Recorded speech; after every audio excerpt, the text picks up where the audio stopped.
Some people were some people were getting an ad when we did our little gag. Oh, well, that's what it's for, really. It's just for the people who have ad block on. They get the good content. Yeah, or YouTube Premium. That's true. Okay. I have that. Me too. I I think want to it's download great. the videos. Yep, Yeah. I think it's great. All right, let me just refresh my page. Then I'll do a little intro. Then we will get going. That was really loud. Just blow out the mic before you start. That's great. Beautiful start. Oh yeah, Jesus. All right. Hey guys, this is Justin. Hello and welcome to another episode of Tapcaf Transmissions, our Star Wars EU podcast. I'm joined today by Corey from Corey Loses and Corey's Datapad, and we will be discussing Book 7 of the X-Wing series, X-Wing Solo Command. And today in my video, I said Book 7 of the X-Wing Trilogy, and it was very, very embarrassing. What is it? X-Wing Nonology? Isn't it 10 in total? Well, after this, there's only what? Oh, no, there's Starfighter's Matter. Yeah, it's we've 10. got Mercy Kill and I forgot about our Adamar. Yeah, so one thing that's kind of interesting is we've been doing this for a while. Those of you who are just tuning in for the first time today, whether on YouTube or in podcast form, we did the first 4 books of what most people call the Rogue Squadron series, and then there's 3 books in the Wraith Squadron series. And after this, there's a bit of a break in universe. But I didn't realize this. In '99, Isard's Revenge actually came out. So the same year, I think, as Solo Command. So they went right into the later books. Because I know before I started, we've kind of talked about this before, I didn't realize that these books came out so sort of late in the Bantam run. Yeah, I think that was one of the things we talked about early on, where it was both of us were kind of surprised by how compressed some of the timelines were, and how like even Black Fleet Crisis and some of those series were coming out around the same time. Yeah, and that's probably like the effects of that, I think, are most evident in this book, actually, because, and this is the one book where I think more than any, I felt that they were very clearly working within confines. Yeah. Because so the basic premise of this book is Han Solo is the general of a New Republic task force, basically assigned to hunt down Warlord Zinj. Zinj isn't an Imperial; he was a formal Imperial, but now he's kind of made his own little Imperial empire, his own little mini empire, and he's fighting off various factions, and he's just a big bad dude. The main problem is we know that Zinj and his Super Star Destroyer survive into Courtship of Princess Leia, which chronologically is like the next book. So for me, at least, it's kind of boring with all these, because Zinj has lots of near misses, or like Han and the boys get really close to killing Zinj, but you just know that he's not going to be able to. Yeah, one of the most interesting things is that we've done 7 X-Wing books now, but the biggest connection between any books that we're going to have done is that Solo Command pretty much goes right into the opening of Courtship of Princess Leia. So they're probably the most connected books, despite Courtship being written earlier by a different author in a very different style than a lot of the X-Wing books. Yeah, very So different. that'll be kind of a big contrast for the next episode. Right. And I mean, it does kind of set it up, because they think Zinj is still alive, but they think his Super Star Destroyer is dead. Yeah. So, because I guess at the beginning of Courtship is Han on like shore leave when he kidnaps Leia, I guess. I know at the start of the book, he's talking about how it's been 5 long months that he's been tracking Zinj, so... It is kind of interesting to think that, like, the whole Zinj thing was just made up on the spot, like, in media res, is not what they say? Like, it's just like, but we'll talk more about that next book, I guess. I'd say this too, I guess, before we get into specifics, does the best job, I think, of using Rogue and Wraith Squadron, although we're still focused on Wraith Squadron. I personally would have liked if it was a bit more mixed. But we do see like Rogue Squadron characters kind of not from like their perspective, but we see them from the outside, especially Corrin and Noara, and I guess mostly those two. Yeah, since all the Wraith and Rogues characters are established by this point, there's less of the setup that needs to happen. so they get to mix them up a bit more, especially because they're in the same place. That helps. But we do get to see our longtime favorite characters from Rogue Squadron, like Pednescoshin. Oh yeah, all those great. Everyone's favorite rogue. Yeah, but when I was reading it and I was like, it was like Oral and Corin were flying. I was like, man, I'd give anything for just like 5 minutes with Oral, just like hear his sweet voice. I said what I said. No, but just to like get that interaction again, because like I miss Corin Horn's perspective, and I kind of realized that I've missed them in all of these books. And I don't know. I think he's the most interesting character still. He definitely has the most interesting overall storyline after this, because he actually gets a storyline after this. I guess like Mercy Kill gives some of them a storyline. Yeah, but that's one thing I wanted to ask you about. Like, I think one thing that Star Wars Legends books do to like either good or poor success is bringing in longtime characters. Like, if you read Legacy of the Force or Fate of the Jedi, does Corran Horn really feel like the same Corran Horn? You know what I mean? Or is it just like a character who does this thing that has the name Corran Horn? Yeah, a lot of that does depend on the authors too, because especially with Legacy of the Force and Fate of the Jedi, you have 3 authors trading off. So it's like, if you have, I think Aaron Austin did Fate of the Jedi. No, he did Legacy of the Force. It was Legacy of the Force. So when you get him writing Corran, it feels more like Michael Stackpole's Corran, but then when you get to like Karen Travis or Troy Denning doing Corran, it does feel very different, because I think in Karen Travis's books, Corran is a Mandalorian. Actually, he did both Legacy of the Force and Fate of the Jedi. Sorry. Okay. But yeah, you're right. Like it's funny because like each one of the like anytime Aaron Alston has a book, chances are there's going to be a flight simulator in it at one point. But yeah, I think that happens to a lot of the characters where they just kind of fill in whatever role is needed for that, except for Kyle, who doesn't get to fill in anything. But or for like certain characters like who get just thrown into any situation possible, like any of Troy Denning's characters will basically just like, if something needs to happen, it'll happen. Or the Young Jedi Knight characters actually probably stay the most consistent. Well, Jason, Jaina, any of the ones that are like mostly formed by Kevin J. Anderson tend to stay the most similar. Where Jason mostly always feels like Jason, Jaina mostly always feels like Jaina, Zek, even like Dalla. Yeah.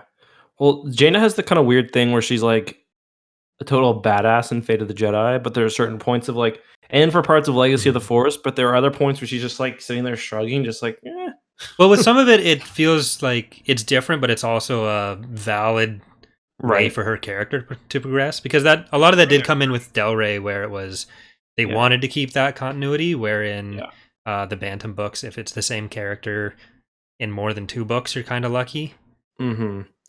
Yeah, but yeah, because they're like 30 by Fate of the Jedi. But like Saba, for example, she stays pretty much the same, and that's largely because she's being written by Troy Denning most of the time. She also is kind of a one-note character, and the more one-note the character is, the easier it is. Like, she just has to like laugh at someone getting hurt and say this one like 17 times. Yeah. How do Barabels even become Jedi? Like, they're so angry all the time, and they like they just love killing things. Like, I don't think they're fit to be Jedi. We'll probably get to that with NJO. Like, everyone dies except for Tessar. Yeah. Well, that's the nest gone. This is what happens in nature, guy. Yeah. Okay, that was quite a tangent. It would be interesting though to learn how Aaron Alston and Michael Stackpole work together. I don't know if there's anything ever been written about that, but unfortunately, Aaron Alston has passed away. I think it was it 2015? Yeah. 2014, 2015. I think it was Disney that killed him or something. That's I mean, that's what my impression from the fandom is, right? That's what when they say Disney killed Legends, it was actually that they murdered They Aaron Alston. Literally are killing authors. Yeah. Little no Griet. Yeah. Okay, I'm gonna stop there. But I messaged Troy Denning on Twitter, and he said he was gonna. I asked him if he had any memories of working with Aaron, and he said, "Yep," and he'd write us something. So, cool. Something to look forward to. Troy Denning is super responsive on Twitter. He's literally responded to any message I've sent him. What we need to do is just start DMing him during an episode, and we can call that having him as a guest. Okay, guys, if you have any questions for Troy Denning, make sure to join our Patreon. We'll get you straight to the source. Direct access. Yeah, that's our $100 tier. Direct access to Troy Denning. Want to know what happened to Vistara? We can tell you. We'll just commission him to write Legends fan fiction. Sure, why not? I think actually Michael Stackpole has a Patreon. I think it's Michael Stackpole. Well, yeah, I think Michael Stackpole has a Patreon where he where you can get some of his writing and stuff early. It's obviously not Star Wars related, but all right. So I think we have a book to talk about tonight. Oh yes. What is it? Solo Command? Yes. I didn't read it. No, me neither. Let's go back to talking about it. But yeah, so Solo Command, as I said, pretty simple. Solo commands a fleet that's trying to take down Warlord Zinj. Kind of, I don't know, it's a fun book. I thought it was kind of inconsequential, but I guess we'll get to that later. It starts off, man, I'm so unprofessional, it's a Twi'lek, right? Trying to... Yeah, we get, I think his last name is Eyan, E-Y-A-N, where he gets his code phrase given to him, and he's going to try to assassinate Ackbar, who at the time is like Wookiees dancing, right? Yeah. Wookiees dancing in the parlor. It's always some sort of weird phrase like that. Like later on, Taldira gets told that Wedge is hopping on one leg. And luckily, Ackbar is in a meeting with Piggy going over the last battle, or going over the engagements with the 181st, giving his theory on, or at least his notes on how the 181st, or the false 181st, as we learn in this book, is acting in battle, where they were fairly predictable. Yeah. He thinks it's because they're just...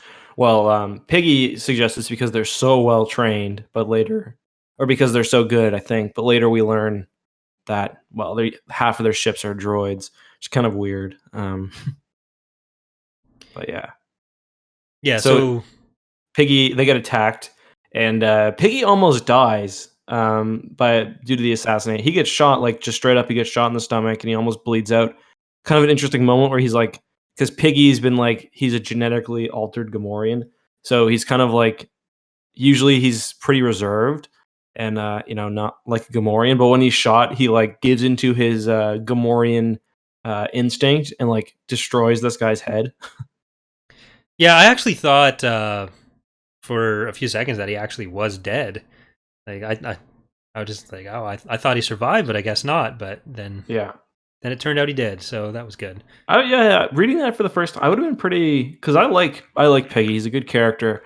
We get to see a bit at the end of the book. I forget. I think it's the first Wraith Squadron.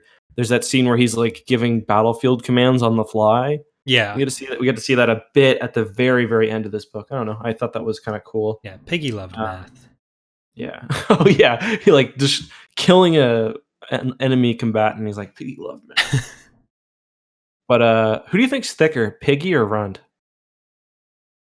Thicker is THICC.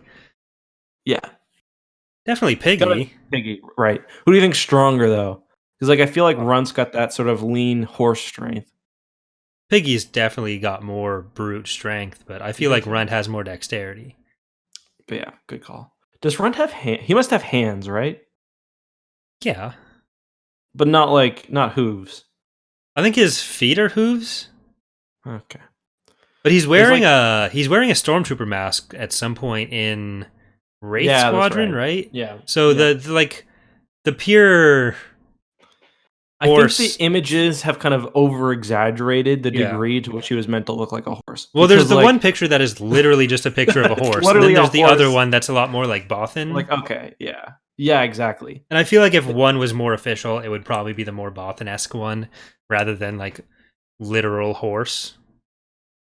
Well, the horse one's definitely newer, though, because I know the Bothan one you're talking about. I think the horse one's like one of the character books or something. or maybe even one of the encyclopedias. I don't know. Yeah, maybe more recent, but I feel like that's something I'm willing to overlook for this particular case.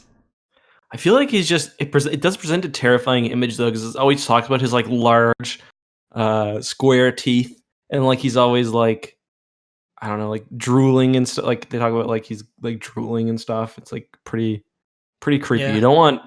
And later he like gives it to that I forget the name of the Shala, who's like known to be like hand to hand like aficionado, is kind of getting her ass beat a little bit, and Runt just picks the guys up and just like cracks them. And just like wrecks them. When they're on in that raid on, where was that? Cephalor. When they're all like burning up, he's like on fire and just wrecks everything. Mm-hmm.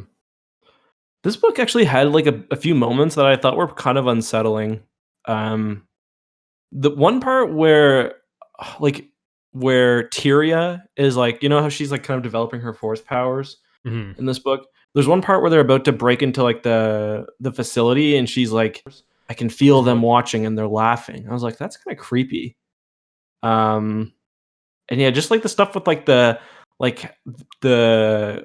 Wedge hopping on, or Wedge has a fake leg or whatever. That stuff, I don't know. I thought it was pretty unsettling, and like not in a bad way, like in a good way. Unsettling in a good way? Well, like in a well done. Yeah. A lot of the Wraith stuff is a bit darker like that. Yeah.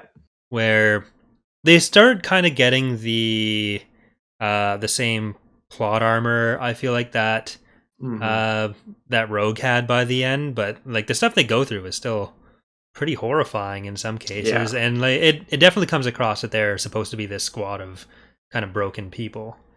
The part where they're like being burnt is pretty, like that's a pretty horrifying mission where they're like dropped in the incinerator and stuff. Yeah.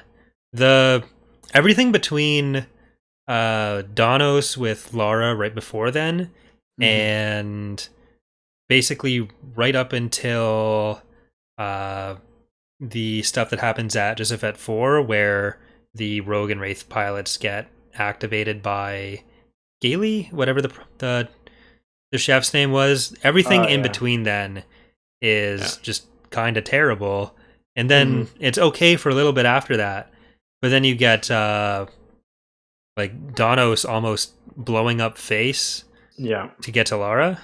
I agree. Star Wars has this sort of problem though, where like physical and emotional like damage like that doesn't always last. Like from the emotional side, a lot of it is just kind of hand waved away. But like from the physical side, they literally just will hop in a Bacta tank. Like I remember in Legacy of the Force when Luke like kicks the shit out of Jason and like lets him live. Like he like breaks his nose and like, you know, burns his scalp and breaks his legs and stuff. It's like, okay, sweet. Like he's gonna be a changed character, but it's like, nope, he hops in a Bacta tank. Yeah, Bacta is just a get out of jail free card for everyone but Ton. Yeah, exactly.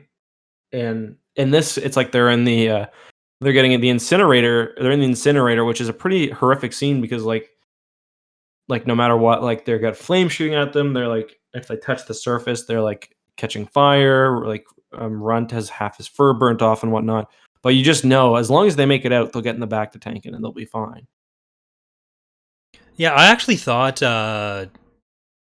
Jansen was hurt a lot worse than he was on the Josephette stuff. Right after they come out of the incinerator, they fight Netbers and some stormtroopers, and Netbers is supposed to be like fantastic at everything he does, but even the half-dead, burnt Wraith Squadron just kills him. And like Jansen gets shot or something during that fight, and it's kind of unclear at the end of his section.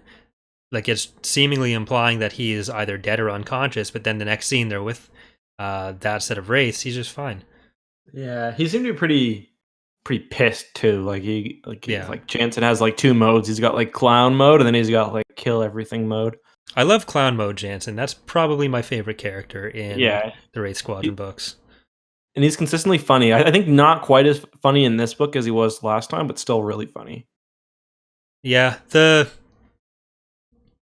jumping on the bed was great. Yeah. His You mean Rogue Squad or Wraith Squadron's sophisticated mental health programs? Yeah. You don't need a therapist. You just need to have some fun. He's like, who should I go talk to first, the medic or my fellow pilots? He's like, and Wedge is like, the pilots. Those other people that are also mentally damaged. Yeah, and they're responsible for your well-being, and they should damn well know it. Right. So for those who don't know, there's a character Min, and his whole squad is wiped out, and he's still dealing with that, obviously. And he almost has a mental break in this when he discovers that Laura, who he had a bit of a crush on, and like kind of an aggressive crush too. There was definitely some level of assault there.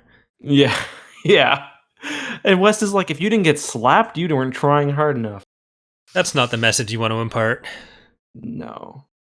But yeah, so he almost blows up the squad leader at that point, Face. Yeah. And then the New Republic basically is saying to Wedge, you need to get rid of this guy. I was like, well, I still get to make my own decision, and I'm going to let him think about it.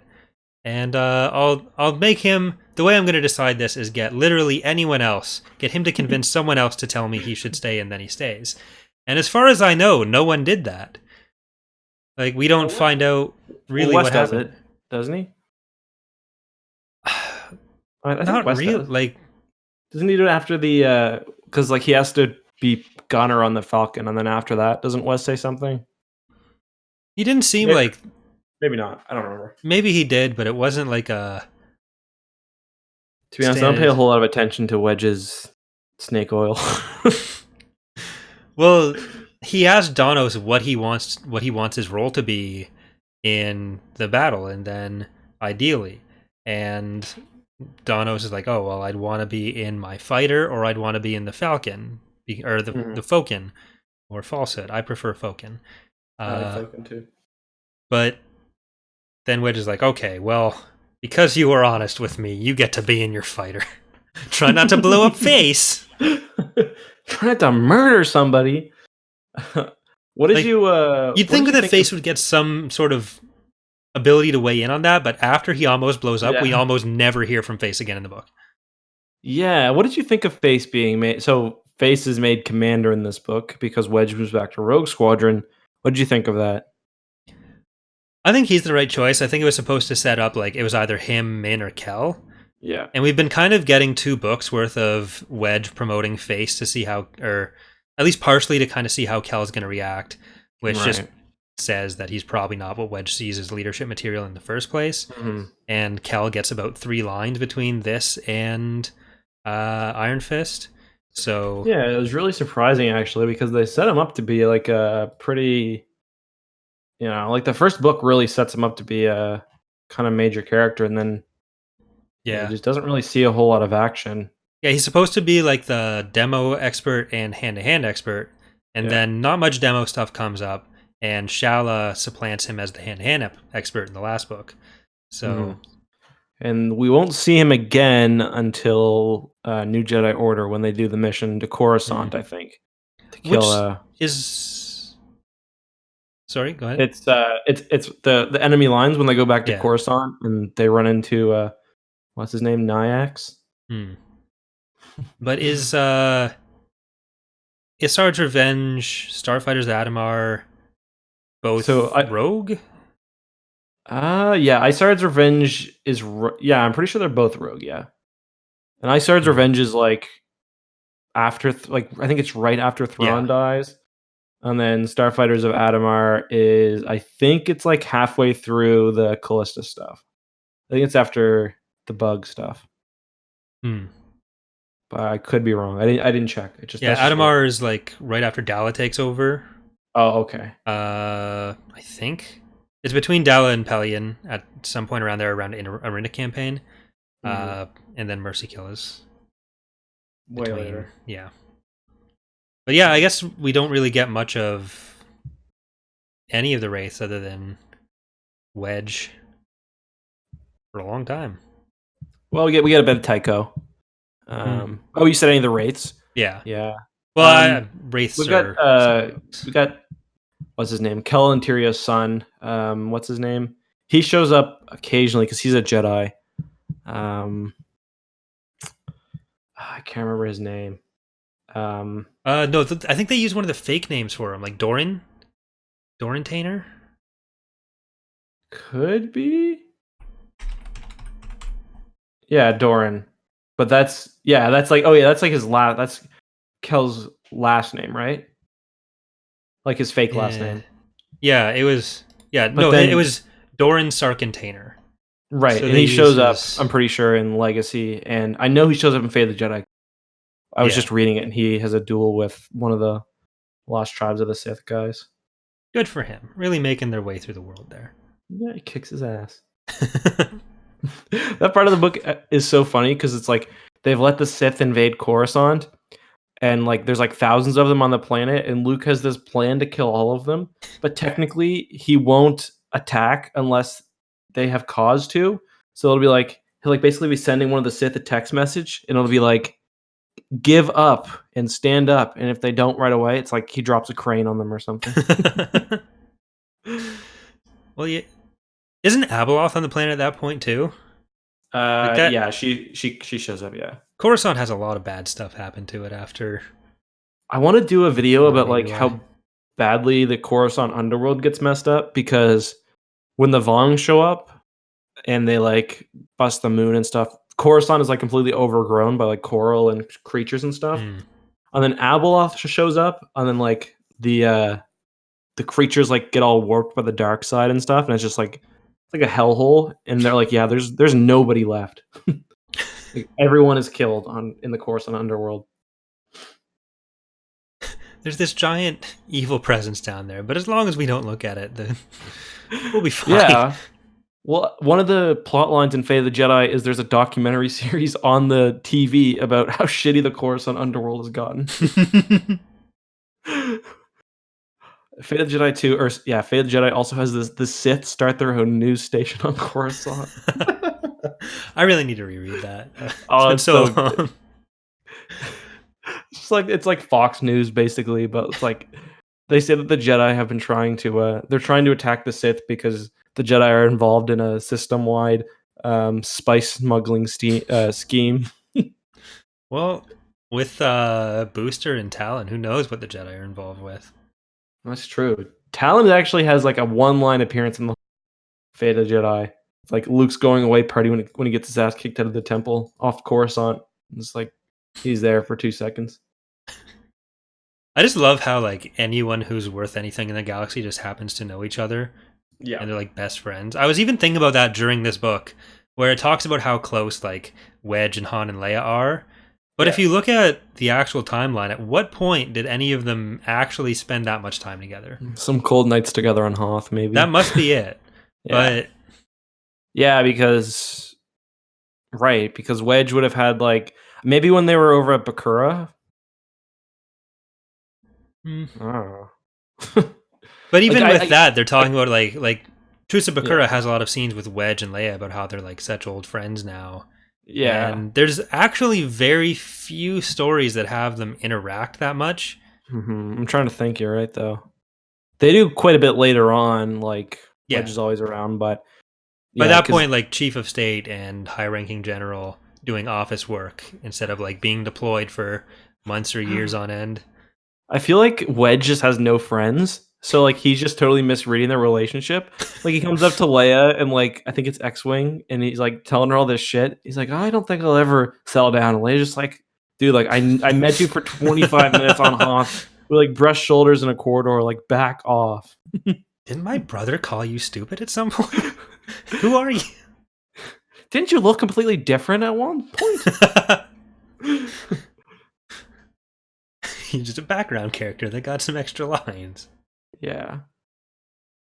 Well, we actually early on we do see on their last shore leave before they're leaving before Mon Ramonda leaves repairs, Wedge is going for a date or we think he's going for a date, and by we I mean Hobby and Jansen. Yeah. So they kind of corner him. He's all dressed up, and because in the Rogue Squadron books he was kind of hitting on Iella. Who's the least attractive of all the women? Well, we don't have time to pull out the whole chart here, but and we don't even really know where all the wraiths fit onto that chart either. This book tells us that Kel is number 2 behind Face. Okay. Does that include before Face gets the surgery though, or the back to strip, the Band-Aid put on his face for 15 minutes to get rid of his scar? It was after. Okay, yeah. So before then, we don't know. I shrugged. You guys can't see. Great. That's the best response for a podcast. Anytime I go, I'm shrugging. But yeah, so any theories on who Wedge was going to meet there? Was that Iella? Do we care? Probably. Maybe he was like, I don't know. Those Corellians, who knows? I was trying to remember. Winter's in one of the earlier books, right?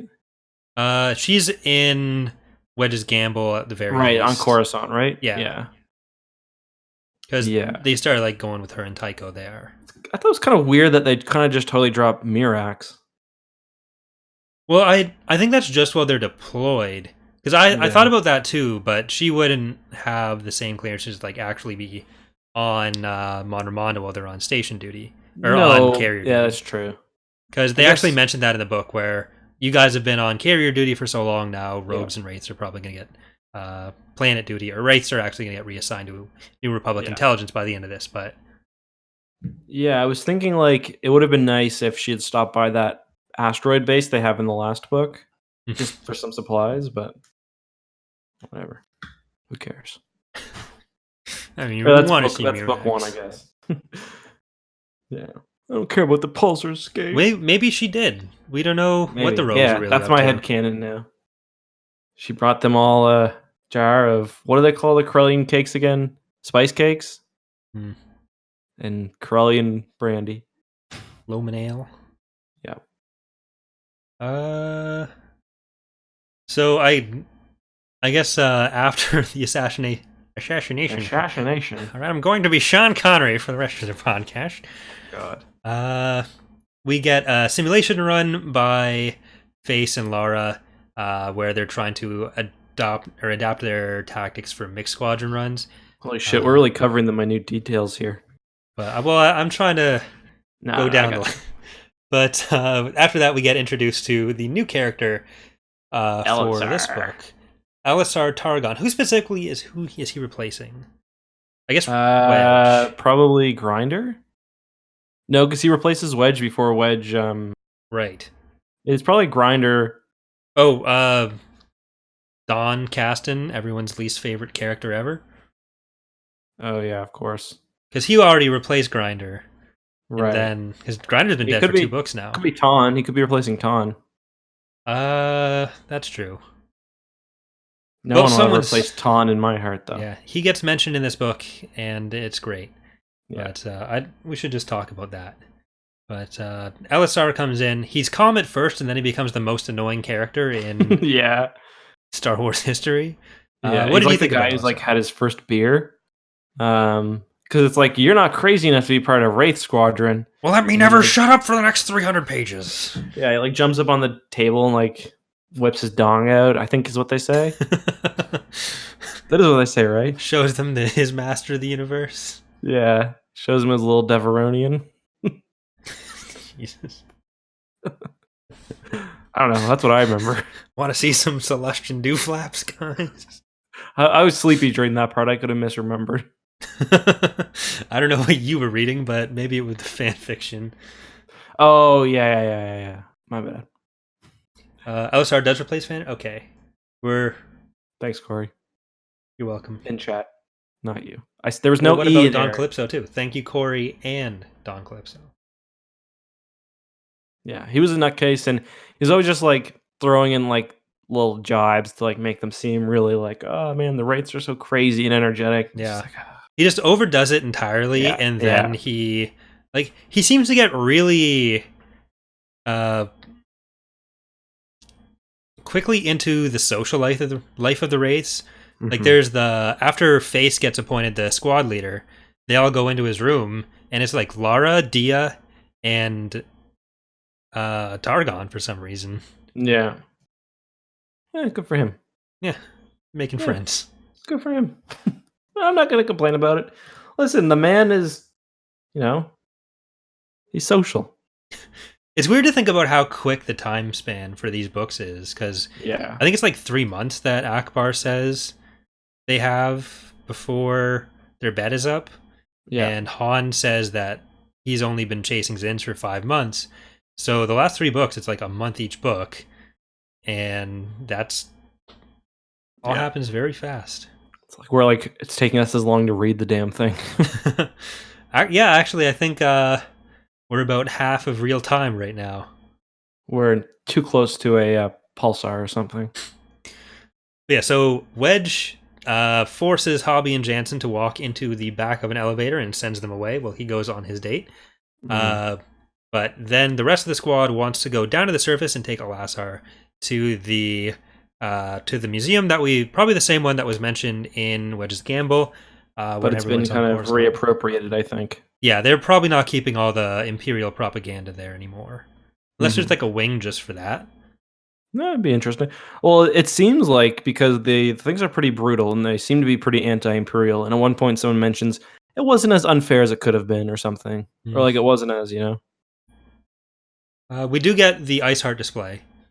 And we get a lot of information about Ice Heart there. But what the question I was still left with, let me know if you're going to predict what this question is. Maybe we're on the same page here. But there was all this information about her. We hear about how Faye sat on her lap at some point.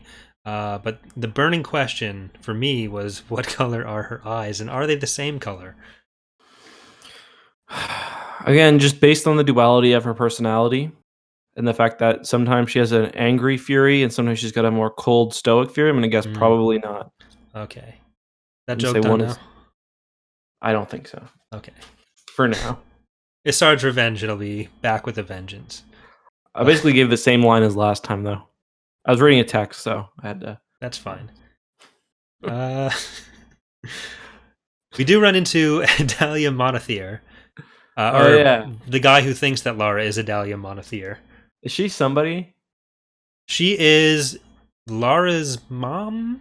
But, like, is she in anything else? Like, could we have recognized her name before this point? Probably not. I don't think before this point, but I'm sure she got a backstory, didn't she? Yeah, she got a. She got a whole story in the Tales of the Mon Ramona Cantina. She was actually mentioned in the complete Star Wars encyclopedia. Everything was mentioned in that. Literally everything. It was more extensive than I thought. Oh yeah, I've got a copy. It's huge. I didn't realize how late it came out. So Oh yeah, it was like 2008 or 2009, I think.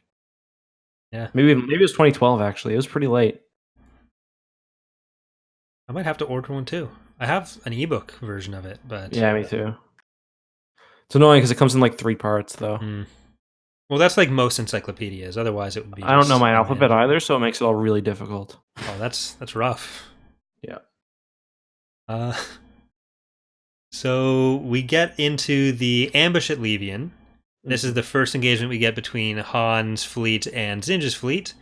They start off like kind of even, where Mon Ramonda is fighting the first group, and then like slowly over the course of the battle, the other 2 groups show up, and they're trying to run. And this is where I believe the famous call between Zinj and Chewbacca happens. Yeah, so Han is like just thinking of ways to like insult Zinj basically, and he does it by having Chewbacca answer the phone. Chewbacca's not even like a commissioned officer or anything. He's just like he's just there. Allowed to hang around. Yeah, but yeah, it's pretty funny. And then I don't think he says "kiss my Wookiee" here, does he? Or does he? I know he says it later for sure. And then he says it, I thought it was when no, because Chewie's on the phone with him the whole time this time, so it'd be a different time. But the only real notable thing that happens in this battle is the destruction of the Carrack. I don't know if there was any like military strategy you pulled out of that. That was fantastic. Not really. I mean, I don't remember. Is this the battle where the Mon Ramonda gets like nearly destroyed by like a laser barrage because it doesn't have his shields up? Or no, that's later on. No, that's when the A-Wing... Yeah, right, that's later on. No, I mean, this book is like... all three books in this series are kind of like the capital ships never really do anything to each other. They kind of just like chug it out. The Solo Command does manage to take down a few of their smaller frigates and a couple of Star Destroyers too, I think. But it's just mostly the ones that are doing the... Well, the ones that are doing the run for Stellar Web, Rogris's flagship, they get taken apart by Solo's ISDs, and then Rogris does a cool little maneuver. He like bounces off with the he uses the gravity wells to like. Don't they capture those ISDs too? I think, or they capture one of them because he's like send a command crew over. I think they get one of them. Kind of cool. Serpent Smile. I think it would have been cool to have one of these books have the crew on an ISD. So like Star Wars ISD Solo Command. Yeah. Do we really get any of those? I don't. Air and Venture. You get Air and Venture stuff. Yeah. I'm trying to think. Well, Thrawn, the new canon Thrawn is really like that. Like the new canon Thrawn books are like they like talk about the politics of who gets to launch from the shuttle bays the quickest. Yeah, Thrawn Trilogy and Duology are kind of probably the closest we get to that. Other than that, like anything by Zan. I'm trying to think. Outbound Flight has a bit of it. Yeah, a little bit. One thing I noticed when going through my copy of Courtship is what I had never seen before was the Thrawn Trilogy was the Empire Trilogy. I was not aware of that. Or I may have never heard of that either. But I'd definitely forgotten that if that's... The Empire Trilogy. Yeah. Because it's heir to the Empire, I guess? I guess at that point it was like the only book that had a lot of Imperial side of things. It's like that trilogy, Truce of Bakura, Courtship, Jedi Academy Trilogy, Crystal Star, Ambush Corellia, and new in hardcover, Children of the Jedi. I'm going to pull a copy right here, too. Let's see, what do I got? I've got Jedi Search right here. First edition, I think. Ooh. Yeah. I have a copy of the manuscript signed by Barbara Hambly. What? No, I'm joking. That would be pretty cool. If you do get that, I'll pay you for it. I have the initial sentence where she wrote Jizzbox the first time. That is a Star Wars term. That's not... highlight of her career. This wasn't first edition. Never mind. Oh, well. It's got all the X-Wing stuff in the front cover. But I guess we do get a bit of Star Destroyer stuff with Gara. And Legacy of the Force, they spent a lot of time on the Anakin Solo, so... What a terrible name first. That was just pure disrespect. There's the Anakin Solo, there's the Obi-Wan. Isn't the Obi-Wan in Endurance, I think? I think it was in Nebula, because there was the whole thing about how, well, actually it was the first one of the class, so really it should be called the Obi-Wan class. Right. And that whole kerfuffle. And there's I know we've talked about this before, the Elagos Akla, the worst name for a Star Destroyer of all time. Yeah, let's name it after a pacifist. Admiral Akbar? Okay, I get it. Even the Han Solo Star Destroyer? Sure. But yeah. Although, I mean, Anakin didn't die to the Empire, so I guess that helps a little bit. No, I just mean, like, Jason's use of it was... Oh, yeah. Well, there's a bit in... Oh, yeah, Jason's use of it. But there's a bit in Legacy of the Force 2 where Han's like, you named a Star Destroyer after my boy. That's exactly how he said it, too. Yep. You should actually have replaced Harrison Ford as young Han Solo. They asked me, but I was too busy with my YouTube channel. Like, the one they got was really good. I actually really loved him in Solo, but just that performance right there alone, you would have been... Well, they were even like, do you want to do ADR for it? Like, that way you can record it from your office? And I was like I'm kind of busy. They were going to David Prowse him? Yeah. Damn. Well, no, they were going to shoot the entire movie from over his shoulder, so it wouldn't have been an issue. That's fair. Yeah. So we jump from Libyan ambush to them having their planning session on Mon Ramonda, trying to figure out how they're going to capture Zinj. And I like that they're part of this fleet But pretty much every plan that gets executed by the fleet is just from the Starfighter Command on this one ship. Yeah. And the fact that Han's involved in it. Yeah, the fact that Han's involved in it is a surprise to everyone when he turns around in the chair. How are they a bunch of like super skilled commandos if they don't have even the basic security sense to check a turned around chair? Let's be honest, Han fucking stinks too. All he does is drink Carillion whiskey, hang around with a walking carpet, and like not shower because he hasn't seen Princess Leia in 6 months. You're telling me you can't notice that very particular stank from across the room? I didn't watch the original trilogy in Smell-O-Vision, so I'll take your word for it, but such a fake fan, Corey. Hey, I'm just here for the views. Fair enough. These are basically just long videos we don't need to edit, so. No script. Well, actually, spend more time on the notes for these than scripting, and the end result is just a bunch of tangents. I love how one of the notes is hiding an egg chair. That's what he was doing. Plan to offer him Solo, hiding an egg chair, Millennium Falsehood, Millennium Falcon is better. Yeah. So let's talk about the plan. We should raffle off rights to the script to the notes for each episode. That would be our literally $150 Patreon. Literally no one would buy them. I could give a handwritten version that we all signed, and maybe get $1.50 for it at a fan convention. When we get our Star Wars celebration panel with all the other podcasts.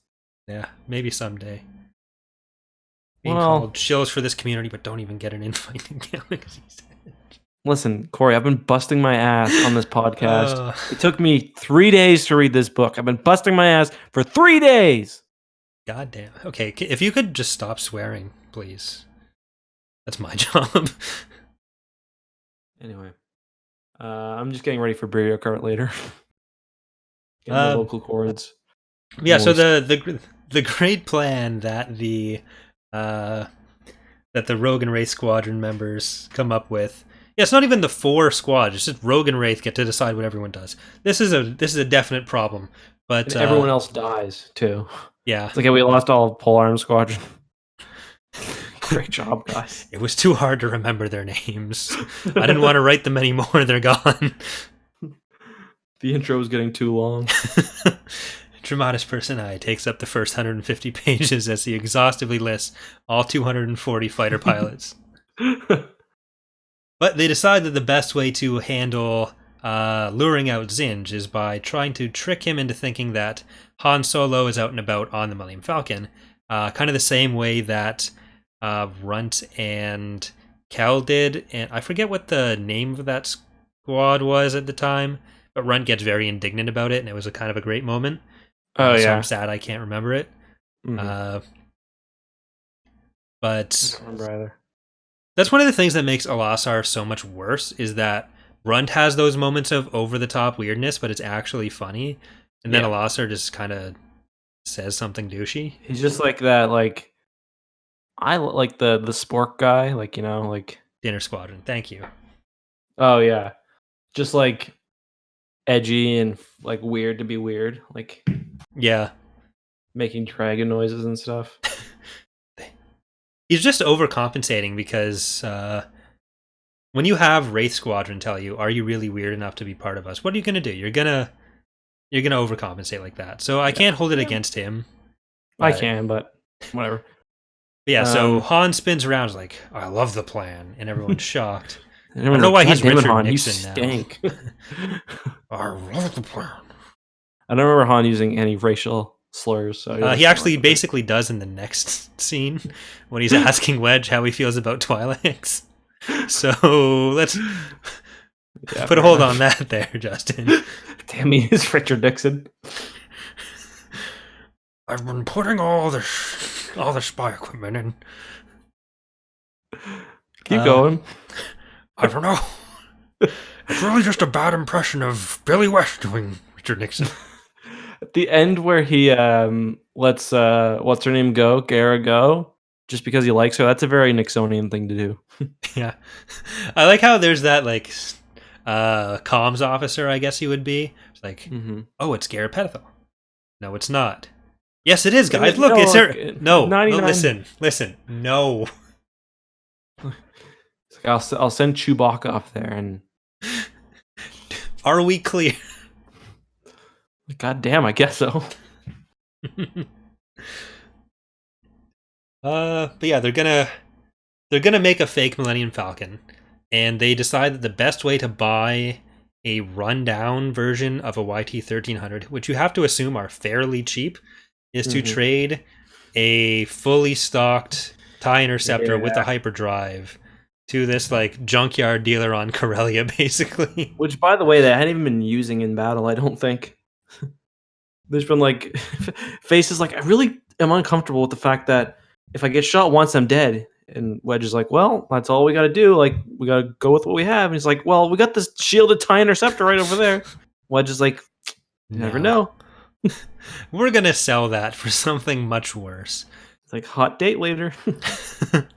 Well, and it's like, it also has a hyperdrive, which would be like incredibly useful because like the X-Wings can like do strike missions. Like they can jump away from their carriers and do missions. TIE Interceptors can't do that. Yeah. Like they even mentioned it in the book, like, this is a really bad trade we've made. Like, well, actually, we didn't just trade it for this piece of crap. We traded it for a chance to strike its Zinj. It was like, yeah, that's great, but you could have also traded something worth less to do that. Or you could have just flown over and grabbed the Millennium Falcon from Hapes.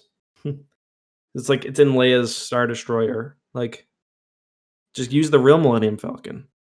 Or just tell the New Republic, hey, you've given me all these capital ships for this small price. I could... Or, like, they've got to have a freighter they can appropriate from somewhere without trading, like, a really good starfighter for. Agreed. Especially when they're talking about how, like, they can't even replace the X-Wings that are damaged or lost. So, to keep that fighter on hand. Yeah, it's like all they're doing is hunting down, like, the largest, most important warlord there is right now. Like, give them some goddamn resources, please.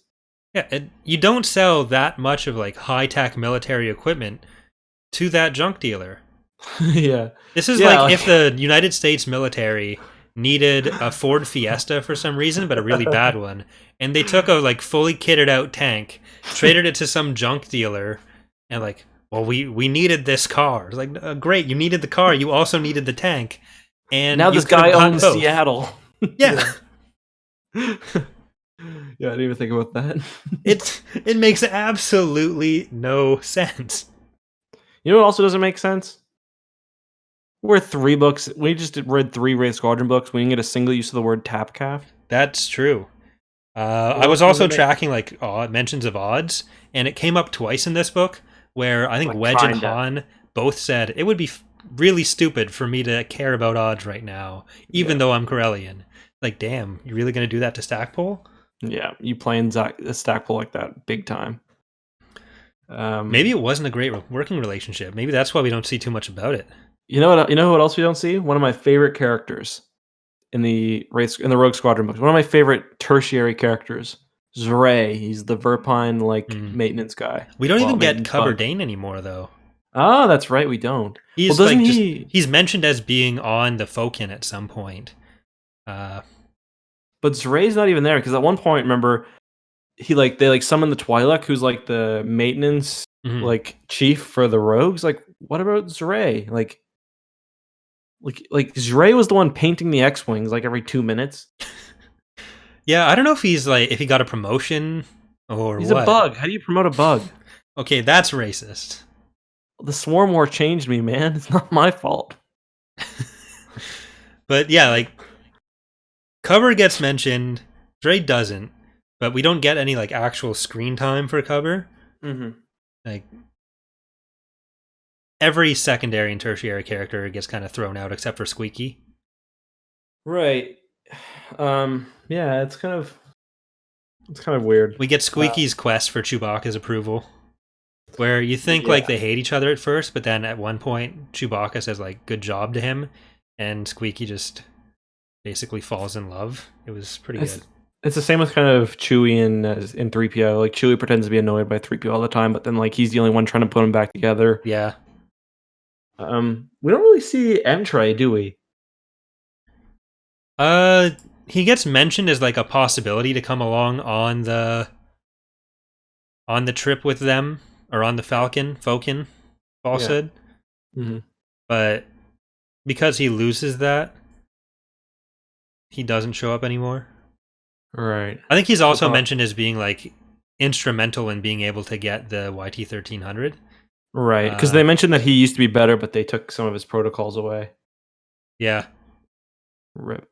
But so maybe that's why they got such a crap deal on the YT-1300. Yeah. He doesn't know how to do it anymore. They should have just stole one. Yeah. Like, seriously, just steal one. Well, Zinj's whole thing is that he's good with intel. So you'd think that this shielded interceptor would come up on his radar as private ownership on Corellia when he's looking into these YT-1300s. Like, he should see this coming. He claims to be good at intel. He's kind of shit, though. Well, he lets Gera onto the ship with the good reason to. She is shown time and time again to be reliable. Yeah, of course. She's never double-crossed or not responded to his call or anything like that. So she's never been complicit in the murder of 2 of his agents. Yeah. When she could have just as easily killed Min. But she likes him. She wants to kiss him. Oh. Well, eventually. But at first he doesn't. And he doesn't listen. Consent's but he's still forceful. Doesn't fly in 2019. Do they end up together? Yeah, they have kids. And ooh. Yeah. In Mercy Kill, they get mentioned once again. Where she disappears after this, sends the message back to the fleet, they pass it to Donos, and he goes and lives with her on Corellia. Corellia is not really the kind of place where I would, like, lay low. It's like, unless she's in one of the Solonian sex pits. It is the Solonians that have sex pits, right? I don't know. Do they? What do you mean you don't know? I just roleplay as one, but not in that way. I find that really hard to believe. I find it hard to believe that the line's never been crossed, Corey. Look, the streams are out there for all of our role-playing sessions, and all of them are appropriate. Yes. I don't roll for that kind of initiative. That's why I gotta change my goddamn YouTube picture. Everyone's like, "Are you a furry?" I think this has come up every single episode of the podcast, so it seems to really be bothering you. It does bother me. Now you're just trying to project onto me. Oh, I just remembered. I was looking through my notes. The part where Netbers is killed is pretty brutal because it's like he felt something in his neck explode. Yeah, like he throws him against a wall and his neck just like he feels his shoulder blade break and stuff goes into his neck, and then he gets thrown against the other wall and the rest of him breaks. Classic. But yeah, that's actually the next mission. So I guess we'll get to there. The missions in this to me at least, like, it's hard to remember the difference. Yeah. No, like I'm not a furry video. I'm not. The people listening to the podcast for this are going to be very confused about you yelling at a video. You're not a furry. Like, you're the one that clicked on the link. I don't know what to tell you. It's a guy's name in the chat. Didn't click any links, Corey. You're not helping. I don't want to. But yeah, so we get a quick scene after this where Han is asking Wedge how he feels about Twi'leks. Wedge says he trusts them all with his life, the ones in Rogue and Wraith Squadron. There's, I think, 4 active duty pilots, or 3 active duty pilots plus Noir Aven plus the maintenance guy in Rogue Squadron that we just talked about. And Wedge thinks he's got nothing to worry about. Little does he know. Mm-hmm. Then we get a scene with Doctors Bress and Gast, and Gast is like the worst person ever. Yeah. Where Zinj is trying to figure out what they know, but gets Gast on board. She shoots the other doctor. Mm-hmm. She gets her just desserts in the end, though. Yeah, that is fantastic. She kind of gets Inglourious Bastards. Yeah, so she ends up in the next raid on Saflor where Rogue and Wraith are working together to break into the facility where Piggy was raised, where all the experiments on non-humans are happening, and Zinj is carrying out a lot of the stuff that he's using for projects Minefield and it's like Funeral, yeah, and there's another one too. Yeah, I can never remember which one is which, but Zinj, anything he's doing with non-humans basically happens there. And with all the talk about Lieutenant Ketch, the fake Ewok pilot, he's actually going forward with that secretly on Iron Probably Fist. Because, like, it was my understanding that he probably was doing that after he heard of Ketch, right? Okay. Yeah, he was trying to recreate this because, like, Kargan, Face as Kargan had told him about Ketch, and he just wanted to see if it was possible. But yeah, they actually did it. But that was on Iron Fist. So that was after Gast had started moving a lot of the labs up, because they had turned the facility on Saflor into a giant trap. The Rogues and Wraiths are setting up to go into there. That's when they have another meeting where Face isn't using his resources properly. But then they kind of use a fake meteor shower to get into the system, which seems like the kind of thing that the system should have data on. Yeah, agreed. But it's like, do they not watch the sky? They have space travel, but they're not aware of what it was supposed to be. Yeah, I also don't really get I feel like they could have snuck in better ways, but I guess they do that because they need the fighter support. Yeah. Right? Yeah. Because, like, they end up using the X-Wings to, like, do a strike on the town, so... Yeah. Because the Wraiths are supposed to be the ground team, and then you have the Rogues coming in as the air support, and it was going to be great, but they're not able to really contact the Wraiths until much later. Yeah. But this is when... every one of these books has, like, a mission like this, where they have to sneak into some facility. All the Wraith Squadron books, anyway. It's like whether they sneak in on one, they get the TIE fighters or the TIE interceptors. They're just always doing shit like this. Yeah, I think this was actually the best. I enjoyed this one, yeah. But before it is when Danos realizes that he's in love with Lara and kisses her, even though she's like, "No, don't kiss me. Don't come near me. Yeah, this is creepy." Yeah, and then she like pushes him away and like, "Never touch me again." And he's like walking away whistling, like, yeah, that big yikes. He's not gonna be whistling when he's brought up in front of the Human Rights Commission of the New Republic. Yeah, like it works for Danos because he not works for Danos. I mean, like, as a thing that is written for a character to do, it because Danos is like just entirely broken. Yeah. But don't want to get anyone to have the idea here that what he did is in any way how you should proceed with life. It also has the kind of thing where, like, it's like the woman saving the broken man. You know, it's kind of like a meme at this point. Like, yeah, I can fix you, even though she doesn't want to be anywhere near you, and she has very good reasons to not want to be anywhere near you. Like, you almost killed somebody. Like, chill. Yeah, and that was her too. We started getting more about Tyria's Force sense too. Yeah, I like that. I thought it was cool. Yeah, where she kind of figures out that they've turned the whole facility into a trap for them. And she just like senses like dread coming from it as well, because it's like horrific experiments and stuff being done there. So she's just like getting sick to her stomach and whatnot. Yeah. That was cool. And Face decides, based on that, to switch her and Lara's positions in the teams, where Lara was originally supposed to be inside, and Tyria was supposed to be on the roof with Danos watching her. And is that Targon as well? Yeah, it's Targon. So the other team's inside. We get to explore the base a bit. They almost die from an incinerator. Yeah, pretty terrible. We talked about a lot of that. That's when Netbers breaks and Jansen seems like he was dead. Yeah, that's probably a sound that someone heard at that. Yeah, that's great. That's what the audiobook would use. Did you listen to the audiobook this time, or did I listened to like an hour of it? I didn't get to finish the thing, so that's like a third of it. So yeah, after that, Face and Wedge have a debriefing. Face feels okay about the mission. What do you think about Face's progression through the books? Because this is really one of the last times we hear from Face. Yeah, I mean, I don't know. Like in this book, he's kind of dropped the whole blame for because the last book, I don't know. He kind of has some characters blame themselves for things that they should, like Gara or whoever she wants to call herself. She blamed herself for murdering 11 people plus.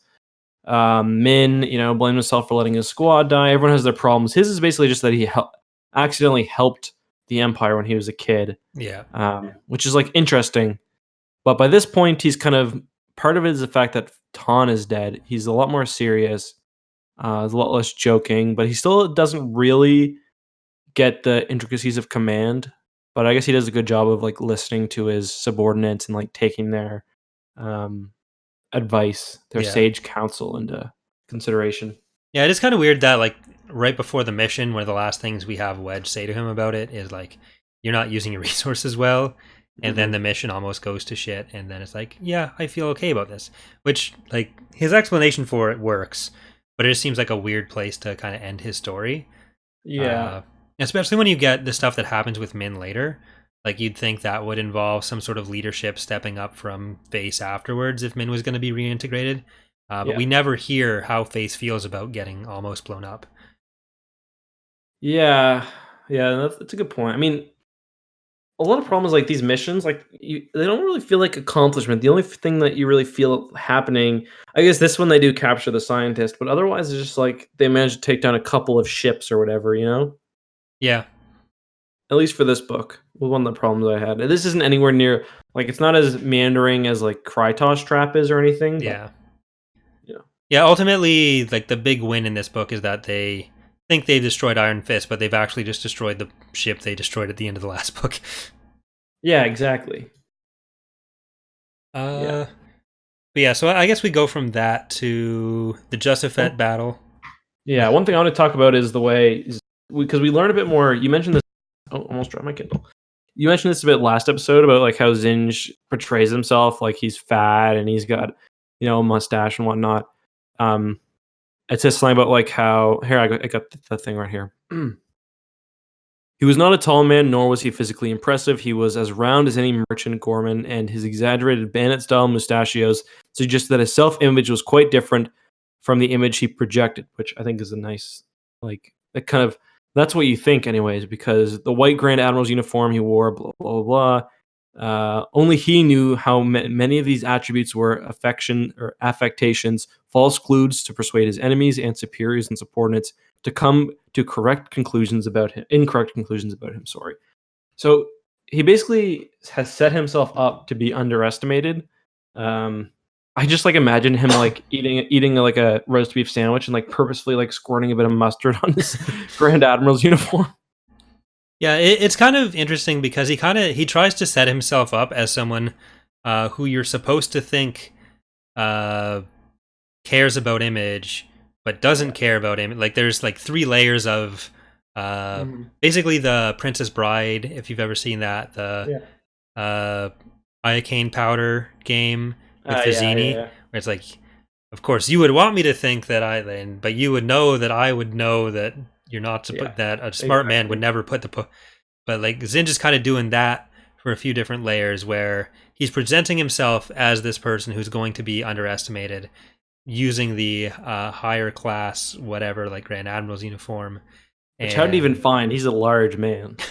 Well, he's got a custom, I'm sure he has a tailor. Yeah, I guess. But then you have like the layer where it's, how much of this is a front? How much does he know is a front? So does he actually care about the appearances, or does he want you to think he cares about the appearances? But when he's losing at Vahaba, I think it's Vahaba. It might be at Salagas already, but where he is like having a sincere kind of breakdown, or is emotionally distraught about the fact that not just that he's losing Iron Fist, but that his reputation as someone who is impossible to beat on the battlefield is going to be gone. Yeah, I mean, but he doesn't really show, I don't think he shows enough competence to back, you know what I mean? For me, like, what he does really well is building, like, his financial empire and whatnot. more so than actually combat. Because he gets his butt, like, he doesn't inflict that much damage to solo command. I don't think he takes down a single capital ship. No, like he's always presented as being good because he's able to pick the battlefield really well, and then he has all these other innovations. And that's kind of like, you're supposed to assume from that that's how he's expanded his territory. But every time we see him in a battle, he's either losing or running. Playing very conservatively. Yeah. Like I guess we do get the one battle, I think that's the Libyan raid, where he does beat back Han. But, I mean, he also has an SSD, so how much is he really accomplishing? He's got a huge advantage there. That's where, like, Honest, like, blasts through. He's got, like, 3 fleets worth of ships. Yeah, and still doesn't destroy anything, really. Right. Like, he gets an ion shot off on one of the fighter pilots, or one of the Wraiths. And that's it. Part of that's the fact that the Mon Ramonda is basically written to be, like, a Jesus ship in this. Yeah. It doesn't have, like, a proper classification or anything, but it's just, like, it's like their strongest Mon Cal cruiser at this point. Yeah. And it broadsides the Super Star Destroyer a few times. And that's supposed to be, like, I guess putting it up, probably presumed to have been above Home 1 size, or Home 1 class in size. Because they mentioned, like, one of the MC-80s, going under its belly for protection. Yeah. So there's the impression that Mon Ramonda is bigger than it actually ends up being as an MC-80B. And this is when Iron Fist was assumed to be 7 kilometers instead of so it's a 19. Bit more realistic. Yeah. I mean, the 19 kilometers with, like, the size of it's like, you think they always talk about 2 kilometer long targeting ranges in this. Yeah. That means you can't hit the bridge of a Super Star Destroyer until you're, like, almost the entire way down,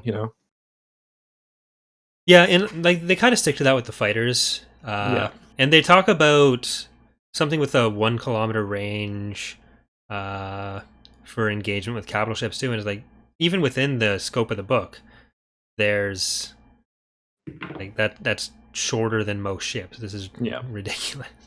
Yeah.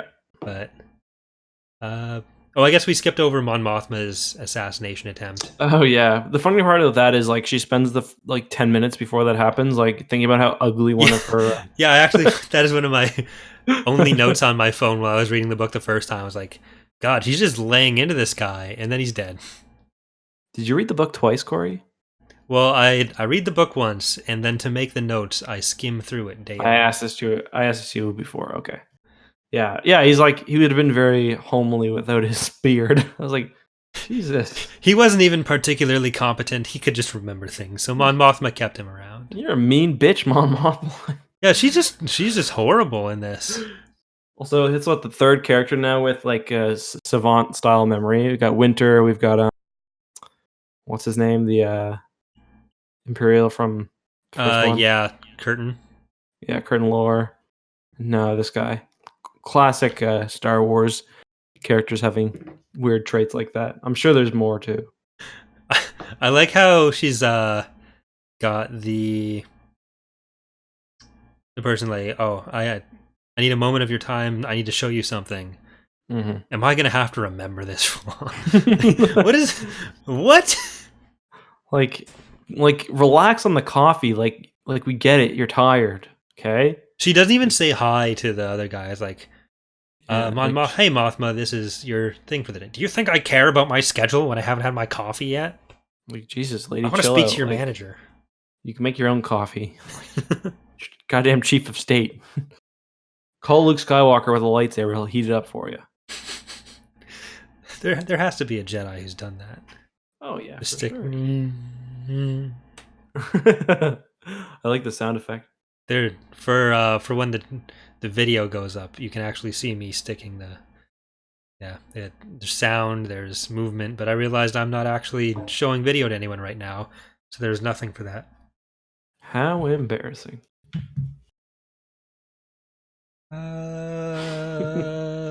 Just a fit.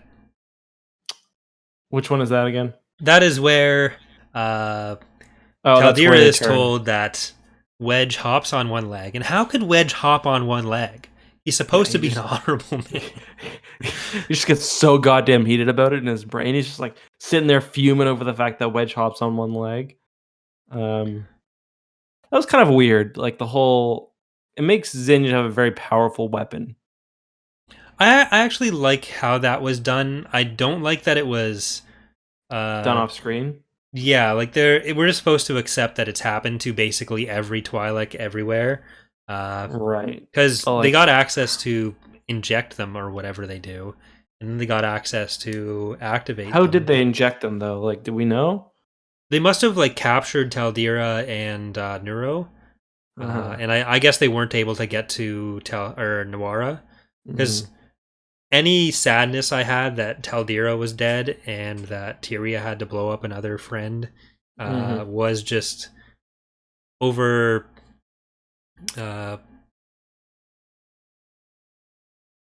overshadowed by my relief that Nawara was fine. Because Nawara is just the best. Yeah, Nawara is the best Twi'lek. Because he's offering a deal to Gast, who gets captured during the Saflor raid.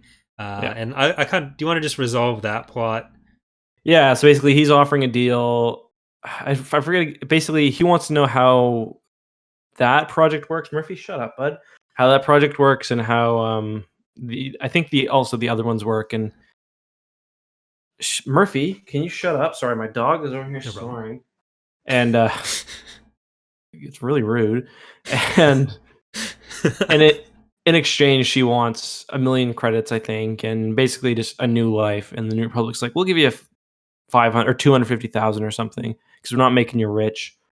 And they drop her off on Coruscant. I think it's Coruscant. Yeah, they pretend they kind of set it up as if she died in an assault during this battle, so no one knows she's alive except for Nawara. Yeah, and Nawara, I don't think that was planned though. Like, no, they just took advantage of that as like a good thing.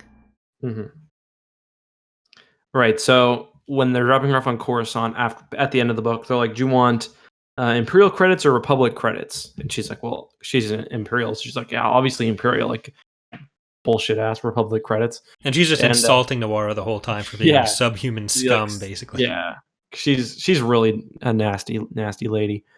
And when she's going through customs, basically at Coruscant, they're like, "Hey, what's this bag?" And she's like, "Well, it's my bag full of money." They're like, "These are Imperial credits." And I forget what the charge is, sedation or something weird.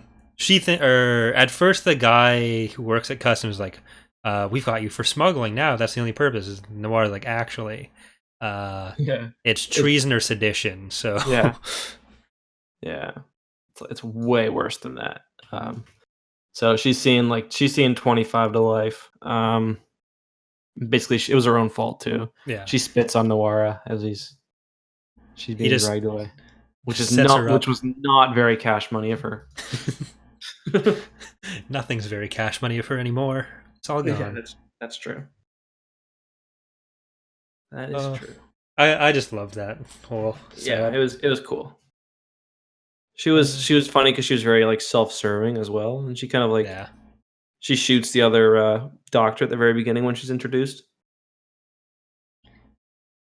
Yeah, and all she had to say was that she wanted New Republic credits, and she would have been fine. But Nawara would have found something to get her. Nawara doesn't play any games. Yeah. Oh yeah, that was a big ball move by Nawara. I don't know what Twi'leks have going on down there, but presumably it's similar to whatever humans have going on, considering the number of relationships that seem to go all right and have babies out of it. Yeah, that's true. That's true. Jason from New Canon. Jason from New Canon, the family that the clone goes to, they're not his kids, but they are hybrid between. I did a video on that. Got so many comments saying that they're actually not the clones, and I never said they were the clones' kids.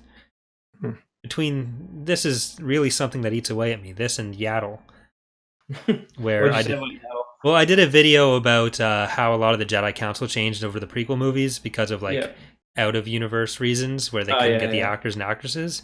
Yep. And I mentioned that Yaddle was one of the ones that stopped showing up after episode 1. And that I wasn't sure what the production reason for it was. And it might have just been that they didn't want to have it interfering with Yoda. It might have been that they wanted to have them all the Jedi fighting in the arena, and they didn't want to overshadow Yoda's later fighting by showing Yaddle jumping around like that. That makes sense. And so I got so many comments of like, well, actually, in one of the young adult series, Yaddle dies. Oh yes, and that's why. It's like, yeah, that is the in-universe justification they came up for later, but that book came out after Attack of the Clones, and that's what I'm talking about. Why did they need to come up with that rationalization? Yeah. But anyways, that's my Star Wars therapy for the day. I should have gone to my squad mates first and told. You should have, yeah. I don't give a shit, so. Yeah. No, I'm your wingman, aren't I? Yeah, I guess I'm following the Wedge Antilles approach to therapy. Yep. We'll have a whole episode about YouTube shenanigans someday. And then we'll end our careers. Oh, I wonder if it's the same person. I encountered somebody who said, what's it called? In Fate of the Jedi with that Saba murdered Kenneth Hamner. I met somebody on my YouTube videos because I did a video about it. Was very, very insistent that it was murder. Yeah, probably the same person. Which I thought was funny. But yeah, so Corran Horn blows up Taldira, who is trying to kill Wedge for hopping on one leg.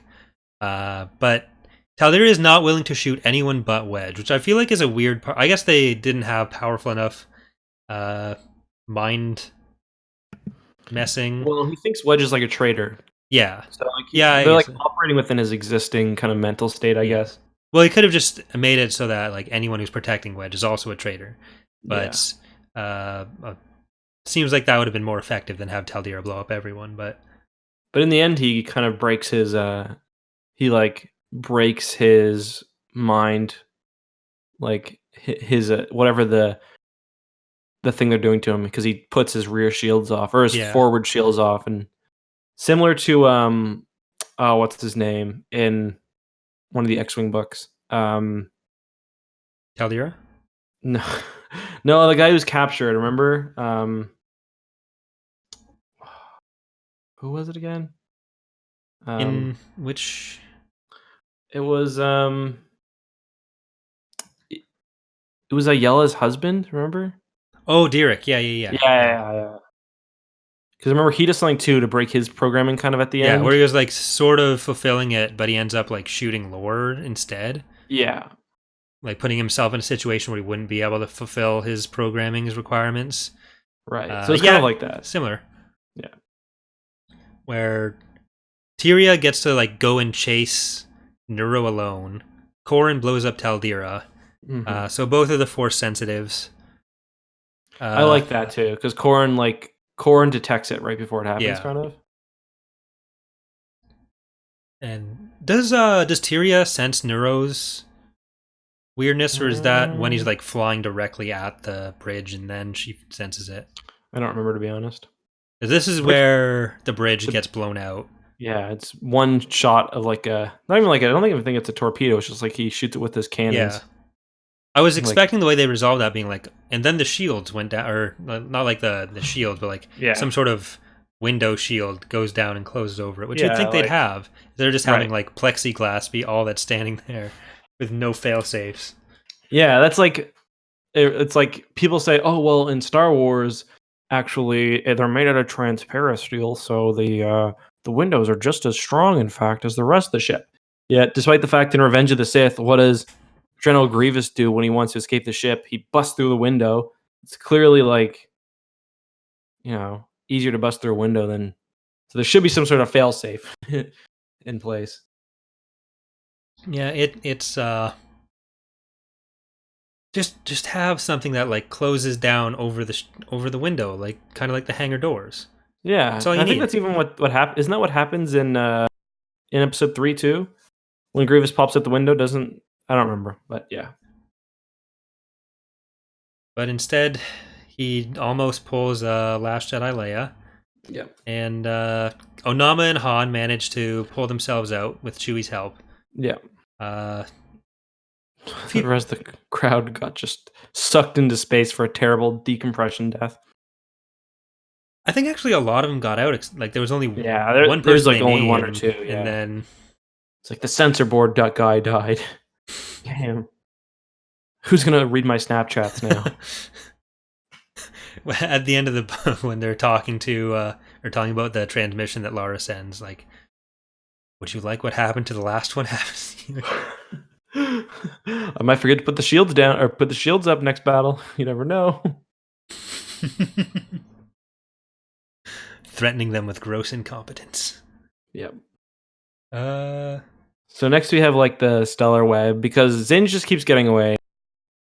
Because they still fight on the battle after that whole thing. But Zinj gets away, and they keep almost getting Zinj. They do a little bit of damage, get through the shields even of the SSD, but they can't do a killing blow. So they reach out to Terran. It's Terran Rogris of the Imperial. Well, not the Remnant at this point, just the Empire. And he agrees that he doesn't really lend them the stellar web, because he's not like letting the New Republic crew it. He like sends the ship over under like his command. Yeah, he's actually switched his flag to that. Like the idea that they should work together comes from him after that raid. And then it's later for like Vahaba and Salagas that they send Face back to talk to him, after Face was the one that did the initial meet with him. Yeah. Where they're like, oh, he wants to talk to Wedge or Han. We're gonna send Face because he recognizes Face too, which is kind of funny. Rogris is not bad, other than I like him. He was a good character. Yeah. We see more of him in Starfighters of Adamar as well. Oh, okay. Where that's kind of him and Wedge, their story. Right. But there, at this point in the book, there's just a lot of the build up for the final confrontation, where they meet Rogris, they start working together, at least trading some information. The rogues and wraiths try to have a brainstorming session on what's going on with the Twi'leks, and they successfully figure it out. Wedge sends a transmission to Aaron Kraken with their theories, saying that look for Bothans or Celestians that are going to... Kraken is like, it do be like that. Why doesn't Wedge come work for me? Yeah. Wedge is like, this whole book's just like, Wedge is like, could be doing way more important stuff. Yeah. He's basically made a completely successful arm of the New Republic right now. And then we get a little bit about the creation of the Millennium Falsehood. Falsehood. Fokin. It's just like Chewie down there working on it by himself. Yeah. They get the... around this time, they get... you get another great scene between Zinj and Malvar, who need to be in some sort of in-universe sitcom. But they're setting up the Millennium Falsehood. Zinj and Malvar are setting up Second Death, so they're each setting up their fake contraptions there. But now it's time for morale building. So everyone gets drunk and loses their minds. Except for and the their cafeteria rank badges. Yeah, they've got a... Well...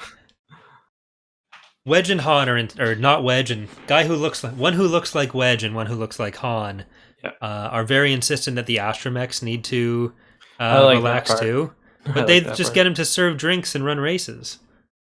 Yeah, but the astromechs seem to be down with it. Like they're having fun. And at one point, all the astromechs are like huddled in a corner, just like chatting. I'd always have a soft spot for astromechs. To me, they're kind of like almost like a dog. Like or like there's just something really cute about them. Like at one point, I like how what's her name hugs her astromech too. It's like her best friend. I was like, I get it. Like, it's like I like the scene in the episode 7 where like Luke's watching his academy burn down. He puts his hand on like R2. And it's like, yeah. And you get drunk Corrin yelling about how great Whistler is. Oh yeah, that part is really funny. He's just like, set up some obstacles. I told you could do it. I love that. It's just like they're all like really proud of their own astromech, and like Whistler's around for a while. Like I'm pretty sure he's pretty heavily in iJedi, but so he's like Corrin's like actual bro because he's been with him forever. He's got like messages from like his dad and who knows whatever else on there. Yeah, a lot of that's how a lot of the prequel stuff gets tied in with the later EU stuff, where some of the books were written beforehand with all these messages from earlier, but then it's the books that were written afterwards, like the Fate of the Jedi and Swarm. We get the thing with Luke finding out about Order 66 and Swarm War, I think. Because no one ever wiped R2's memory, just 3PO's. Yeah. Because there's that random... Which book is it that has Luke off to find his so-called mother among the fallen Aussie? And like that might have been compelling back then, but then it's like now Children of the Jedi or something. I think it's or in that trilogy. I think it's the third book in that trilogy. I can't remember, but like back then maybe it was compelling because no one knew who Padme was. Now we know, and then like. Yeah, by Swarm War, episode 3 came out. So there's like a whole part of that book of Luke unlocking like R2's hidden memories or whatever, and then there was no more like you have to be mysterious about this because it was all out. Right. Which was, I don't know. It's kind of interesting that they had to do that, but you can certainly tell a more cohesive story now. Tell a more cohesive story. When was I Jedi out? I think it wasn't actually that long after the X-Wing stuff, was it? I'm not sure. I actually just got it. It's a big book. That is true. I Jedi was 98, so... Okay. Yeah. So, they might have had some of the information for episode 1 by then? Probably not. No, I wouldn't think they had very much. Well, at least beats. When did episode 1 come out in 99? Yeah, it was 99. Okay. Yeah, I guess they wouldn't necessarily have tied in with Del Rey. Because like the audiobooks for the for like Vector Prime has a advertisement for. Right. Have you ever seen the TV commercial for Vector Prime? I think I have. It's just like Luke narrating over some still images. Yeah. It's like, I faced the Emperor. I faced great evils. It's like, but now I've got a challenge that will shake the galaxy to its core. We're going to drop a moon on Chewbacca. He did one too for Fate of the Jedi, one of the Fate of the Jedi books. I never realized until recently. Was it Mark Hamill? I don't know if it was Mark Hamill who did. I just meant there was a Fate of the Jedi trailer as well. I figure you could probably get like Billy D. Williams to do it, but for sure. For sure you could. But yeah, so after the dance, that's when the Celestian raid fails and Kraken gets the wedge message. But then we get the raid on Kidriff, which is where Face has gotten his email with the information that he'd requested about Laura's background and Adalia Monothere, and puts it together that that she is an Imperial agent or a former Imperial agent. So this battle is where they have their the showdown within Wraith Squadron, where first Face is talking to Wedge and then to Lara. He hits reply all. Yeah, basically. Pretty much. Just that's what puts it all into action. Was he means to calm Lara that she's under arrest privately, but he's still on the all squad channel. Yeah. It's funny because I can totally imagine that's like the most realistic. Books is like you screw up what you're talking to. It just puts in the wrong Facebook Messenger conversation. Corey's such a loser. Oh, I mean the other Corey. But yeah, so Wedge is like, you don't think you could have handled that better, but Min hears that she's Garrett Petithal and just loses it and starts flying around trying to kill Lara. Face gets between them, and Min shoots his proton torpedo, but detonates it before it collides with Face. And that was like the one thing that saved him, even though Face got like seriously injured. And he doesn't even really remember doing it. It's just like he claims he doesn't remember doing it. Yeah, true. Wedge kind of gets at the like, do you actually, or are you trying to like shirk responsibility like you do for everything? Yeah, true. And we've already talked a lot about all that. So do you want to just talk about what Gara gets up to after this? She hyperspaces away when she's supposed to be flying back to the ship. Yeah, so she basically gets put under arrest, and she's like, nah, and she jumps. I don't know. I think when she jumps, she's really not sure about what she's going to do. Yeah. And then she eventually decides. So she jumps to the Iron Fist. She kind of like defects. She like has kind of like a little bit of a breakdown with all her personalities colliding and stuff. And then she eventually, I think after she gets on the Iron Fist, she's like, no, I'm with the Rogues or the Wraiths. I think she'd already decided she wasn't like actually going to be Imperial anymore. Oh, okay. So she decided that the best way to be who she thought she wanted to be was to just destroy Zinj. Gotcha. Because like she's very clear with Faith, like I have never broken faith with the Wraiths. She had considered like just living on her own, but then I must have misread that. That makes sense. It's supposed to be like she's decided she can't live a normal life. She has to kill Zinj. It's probably going to kill her, and the best way she can do that is by getting back into her role as Gara and infiltrating from the outside. But if she had just not jumped at that point, like if she hadn't left, she says it's like, oh, well, one of your officers has already fired on me. I don't trust that it won't happen again. Yeah. Is her excuse for leaving. But did you buy that? I think her other excuse was that even if that is, then I'll have to be court-martialed, and I'll never fly again anyway. And I do think that that's right, because she only really gets free because at the end because Wedge doesn't turn her in. So I do think I buy that. Well, Wedge and Han are talking about it like the stuff that she's done, even though it was to help us, she did give away military secrets after she'd been after she'd been instructed to comply with orders. So I feel like if she had stayed, she probably could have been like they probably could have worked it out. Wedge at worst probably could have just tried to do the same thing that he did with the plan to take down Repnus, where it's like, oh no, I already knew this, but it was imperative for mission security that it not get out, and then try to play it off that way. But she kind of like cuts off any chance of that happening.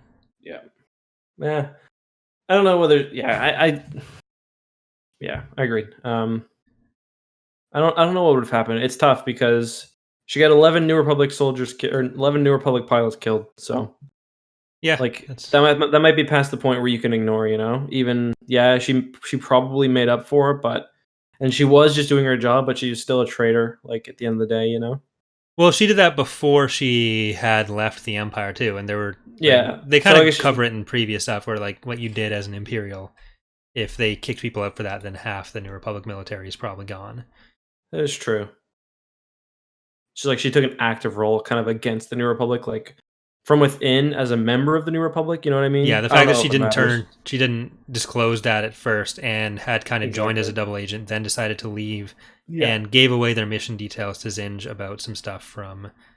I mean, she certainly redeemed herself, though. But like that's Han and Wedge's point. Like she definitely did redeem herself. Yeah, especially when they think she basically destroyed the Iron Fist. Yeah, so I guess really all that's left to talk about is her plan and the battles of Vahaba and Salagas, because we do get a few of the raids with the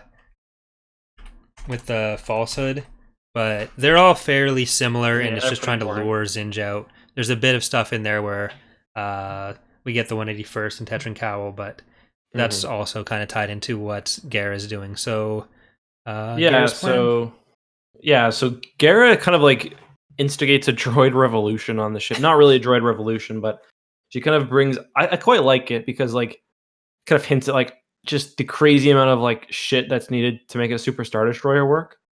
Like, so there's like thousands or tens of thousands of mouse droids on a Super Star Destroyer. Her and her astromech are basically just capturing them and putting them to work, like getting them in the hyperdrive, getting them like in passing messages and stuff. She's got like some really sophisticated systems where she can like access her astromech from her workstation and stuff. It's pretty crazy. and eventually she gets taken on by the 181st as well. But she helps predict where Han and the rest of Solo Command will be next. She passes that on to Zinj, but she also tells the New Republic that he knows. So basically, she's like saying, "Hey, there's going to be a battle here if you show up." Although they don't really find out till after the first one. Yeah. And so they kind of run down a few different options for Tonin or R2 to do. Yeah. Where at one point, Gar's like, can we even just make it self-destruct? Yeah. She's like, no, the computer's not that stupid. I feel like they could have done something. Yeah. Like hyperspace it into a star or something, or like... Well, she almost does that, where for the Battle of Salagas and Vahaba, there's the initial battle at Vahaba, where Zinj is supposed to be bringing in other battle groups from throughout his systems, and Gara and Tonin are able to get the data for that, and even though they can't change the jump without people noticing, what Tonin does is remove the data for Salagas from their archives, and if they're not in the archives, then it doesn't exist, as we know from episode 2. Yeah. And they kind of make it like jump either too far or not far enough into the system because they're pulled out from... Get stuck in the gravity well. Star, yeah. So it basically gives them like another shot. Yeah, it makes it a lot harder for Zinj's forces to organize after the Battle of Vahaba, where Han is like wrecked everything. All the fighters are just all over Iron Fist. They almost take down the engines, and then the mouse droids have taken down the hyperdrive. So Gara gives them like an extra hour at Salagas, where they need to fix the hyperdrives. It ends up taking like 38 minutes, but that's a bunch of time that they had to... And this is why I'm kind of frustrated with the book, because even all that notwithstanding, they still don't kill. Yeah. And they should, because like Zinj is totally outplayed here.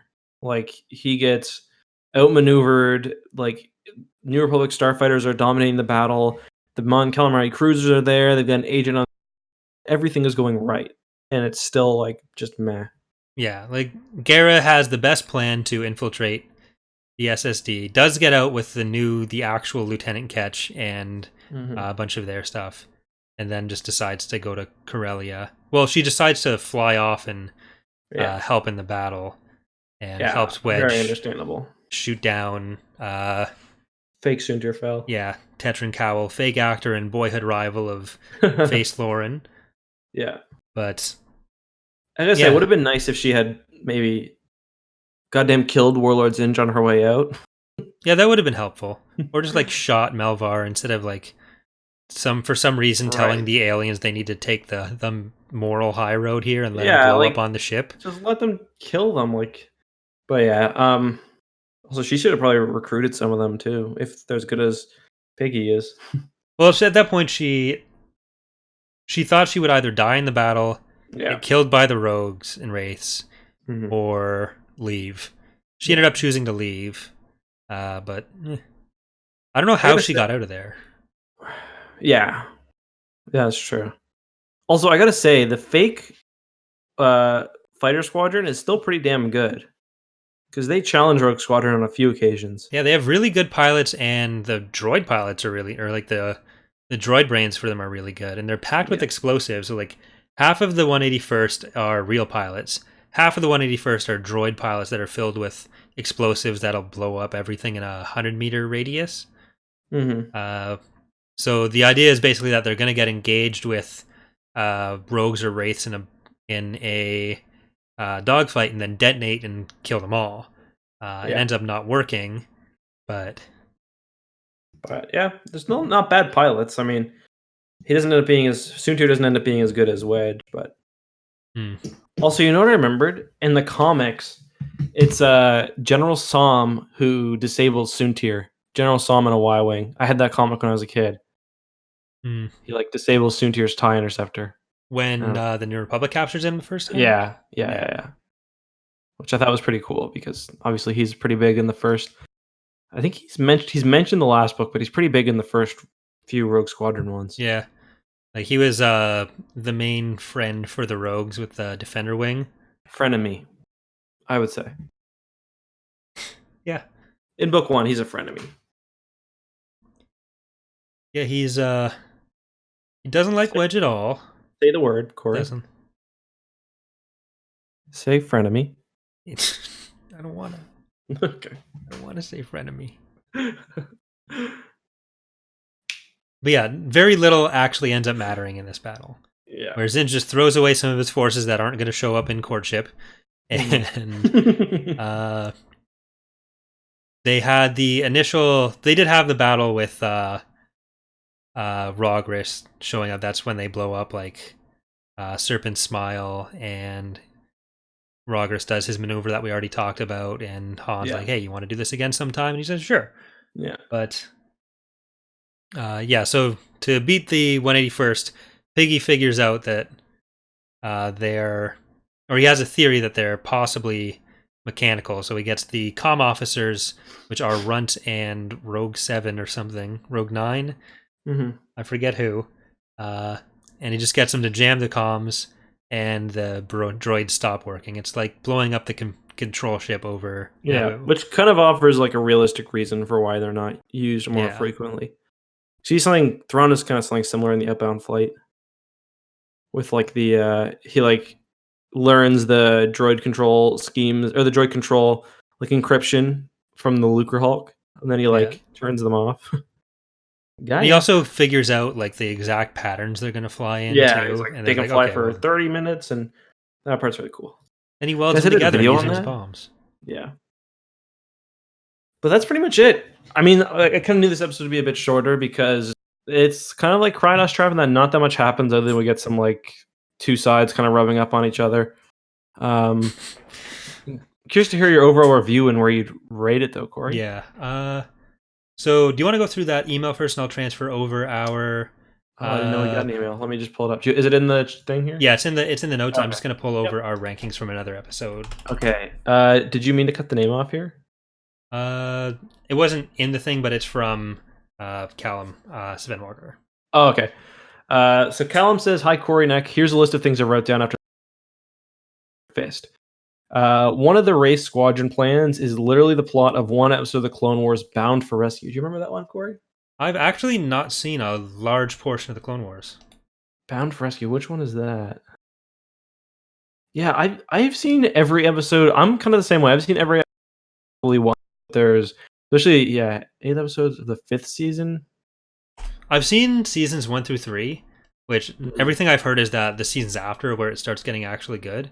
Because the first few seasons, it's apparently season 5, episode 8, so I haven't seen it yet.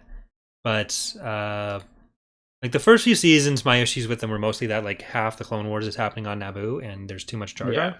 Yep. But I do intend to watch through. At one point, my roommate and I were going to do a watch through of all of them, and basically have a Clone Wars version of what Tapcaf Transmissions is now. That'd be cool.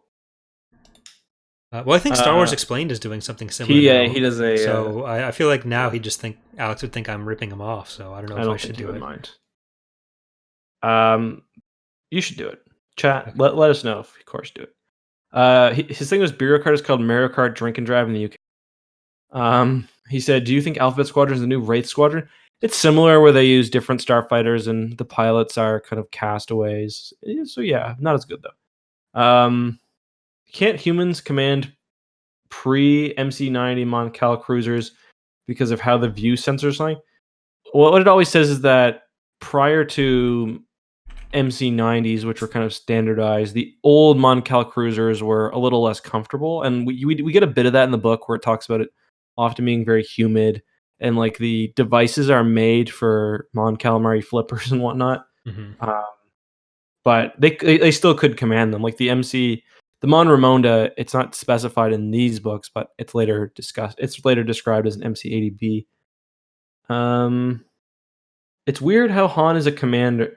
After he was on in courtship, doesn't he somehow become a commander given by Crimson Empire 3 and Black Fleet Crisis? I don't remember. I think at that point he's still referred to as general. I don't know if he's still in active duty. but a lot of those stories were... Sorry? Yeah. He's still referred to as general, like, all the time. Yeah. Like, even late, like, in the Legacy of the Force. He just says, I'm giving my commission. Because of the way that all these stories were written, there were a lot of things where it was supposed to be like, they all must have thought they were doing Han's first thing as a general, or they saw him as a movie, or in the movie being referred to as General Solo, so they assume he stuck with that. Yeah. So you get, and it fits his character to not want to do that. So you get like everything where it's, I'm doing this and then I'm out. But because there was like all of those, all those different stories coming out around the same time with little coordination where it was doing the same thing, then he just is perpetually in command of stuff. Yeah. In this book, he kind of like is appropriately like fed up with it. Yeah. Especially because like him and Zinj are both like kind of what I felt like as a reader, like nothing is happening. Yeah. Like the book actually gives a good justification for why someone like Han would want to be in command, where he's just doing it to prove to Leia that he could kind of exist in that world with her, because that's not really what Han's interested in. Like he doesn't want to be at this point military. She's like going to be full New Republic for the rest of her life. Yeah. And he kind of knows that. He just wants to show that I can at least be present for that. It's not a deal breaker for me. Plus that fits into the next book. Yeah. Well, he could have Austin could have just left it entirely unaddressed, and I feel like the way he addressed it works out really well. So I'm gonna give him points. Yeah, for sure. That was our only email, was it? Yes. Okay, guys. Well, so you can email us at tapcaftransmissions@gmail.com. Corey, do you want to do your ranking? First of all, though, before you do, choose X-Wing or Wraith Squadron. Which is the better series, the trilogy or the quadrilogy? I'm going to say I preferred Wraith Squadron overall. Okay.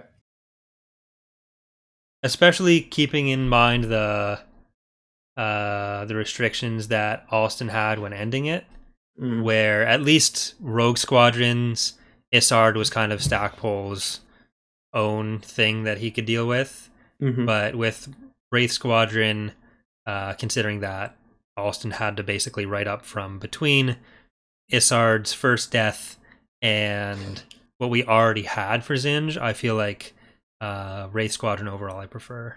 That's fair. For me, I like the writing in Wraith Squadron is much better. But to me, I think why I like X-Wing more is I don't think there's any main character Rogue as strong Squadron? as... Rogue Squadron. What a cop-out answer. I like it all. I don't think there's any character as strong as Corran Horn in Wraith Squadron. And I think the taking of Coruscant's really fun. Yeah, I feel like Wraith does the ensemble cast better. Agreed.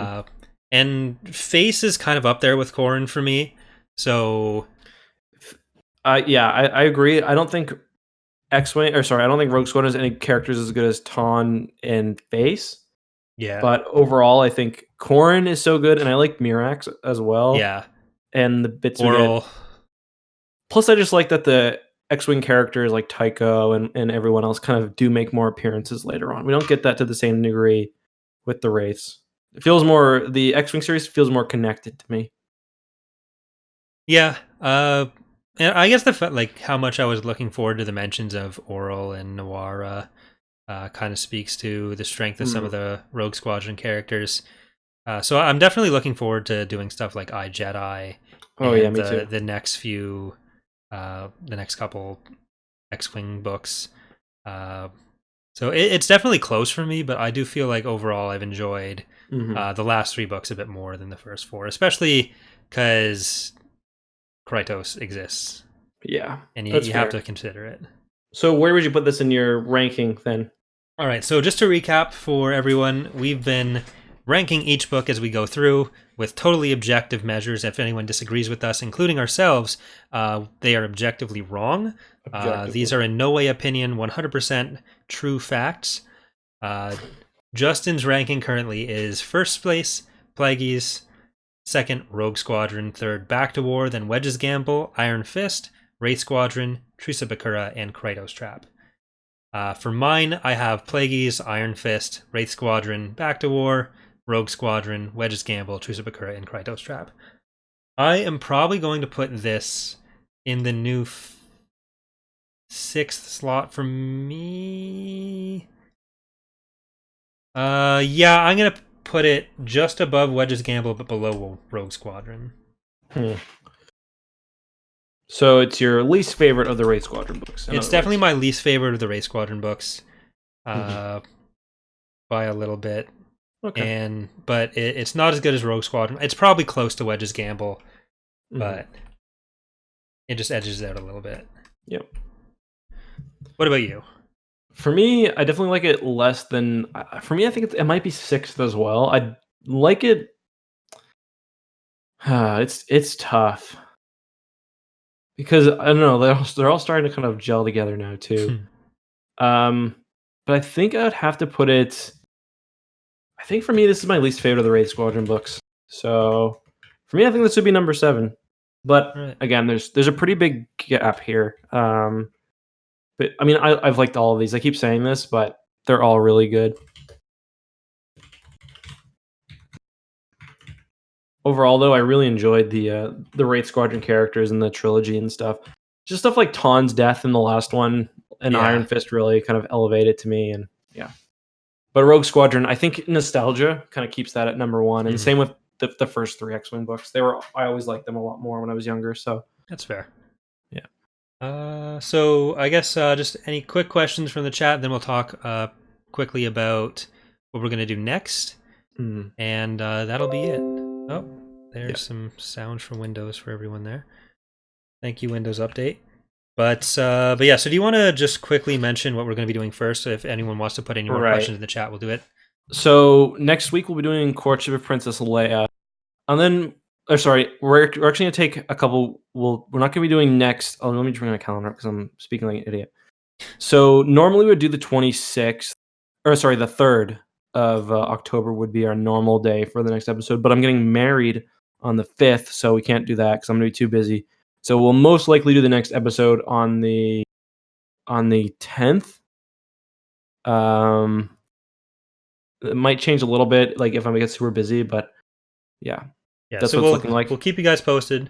I was like talking to him beforehand. He's clearly not committed to this. He didn't agree to cancel the wedding. So I tried writing his fiance an email telling her that she should call it off because this is more important. She didn't go for. She's like, I've been considering it for other reasons.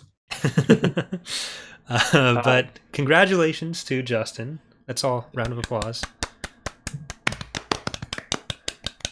But yeah, so we'll keep you guys posted on what's going to happen with that. The next book we are doing is Courtship, and we're not sure what we're going to do after that. So if people want to send in suggestions where they want us to go, maybe we'll put up a poll. We'll come up with some options ourselves and put up a poll by next time. But yeah, because we could go straight into Thrawn. We could do which one is it again? What book technically comes chronologically after this? Technically, Tatooine Ghost, I think, comes after this, which is I'd rather like work that in right before the Swarm War or something. Yeah, it doesn't make sense to include it here. One thing that Justin mentioned we could do is the Episode 3 novelization, because everyone's kind of familiar with that, and would be a good breaking point for us here. It's really, really good. One thing I did want to mention, we didn't talk at all about the prank, which was fantastic, but there were several mentions in the book of Wedge's teeth, where he would like give a evil toothy grin to people, and that was kind of creepy. Yeah, it reminded me of like of Runt because he's got those big old teeth. But yeah, so maybe we'll put up a poll of some kind. We'll try to figure out for next time so that I can update the graphics on the screen. Yeah. But also, we had the last episode wrong as well, but that's no big deal. Oh shit! I've just been looking at it all stream, but no big deal. Deleted the wrong layer. But yeah, let us know. Like, feel free to send us emails because we've been talking about like Jedi pranks or like who knows what. So like, we're gonna I'm definitely, I gotta say, I love these X-Wing books, but I'm kind of relieved to get through them. Yeah, like a few people have asked about like doing Isard, Adamar, and then Wraith Squadron, but I kind of feel like it'll be nice as a break later to come back to them. Agreed. Rather than forcing it all in now and then it's gone forever and we kind of get tired of it by now. Yeah. So maybe even like Republic Commando for an episode or two. But yeah, that'd be fine. How many? Yeah, we could do Republic Commandos. Oh, MedStar. MedStar would be a really good one. Yeah, and there's just 2 of them, so like that's a perfect little break there. Yeah, and MedStar is really standalone too. Yeah, we can do like the stupid zombie ones and stuff as well, or whatever. Red Harvest and Death Troopers, I think. Yeah, at some point we'll do Bane. I'm sure. I don't love Bane, but at some point we'll do it. Okay, so let's take a look at any questions that came up there. I've got the stream open in my laptop. I've got the OBS and my notes open in my desktop, and I just tried to drag my mouse from my desktop to my laptop. I do that all the time. But yeah, so Husk says Warlord Zinj was competent somehow to get an old another dozen SSDs. There were more than a dozen SSDs in Legends. There's more than a dozen SSDs per frame of Dark Empire. Yeah. I don't know if you saw the score, but I did a count of like every named SSD, or like in the Dark Empire sourcebook talks about the first like invasion where the Empire sends out 12 superstar destroyers. Yeah. There's some definite like SSD inflation in certain media. Yeah. But yeah, he clearly was important. Oh yeah, I do like the part 2 where Min identifies the trap in the asteroid field because he was running the simulator and he was fighting the old Iron Fist, the Victory Star Destroyer. Yeah, which is pretty cool. I'm gonna miss the guys. I'm sad now.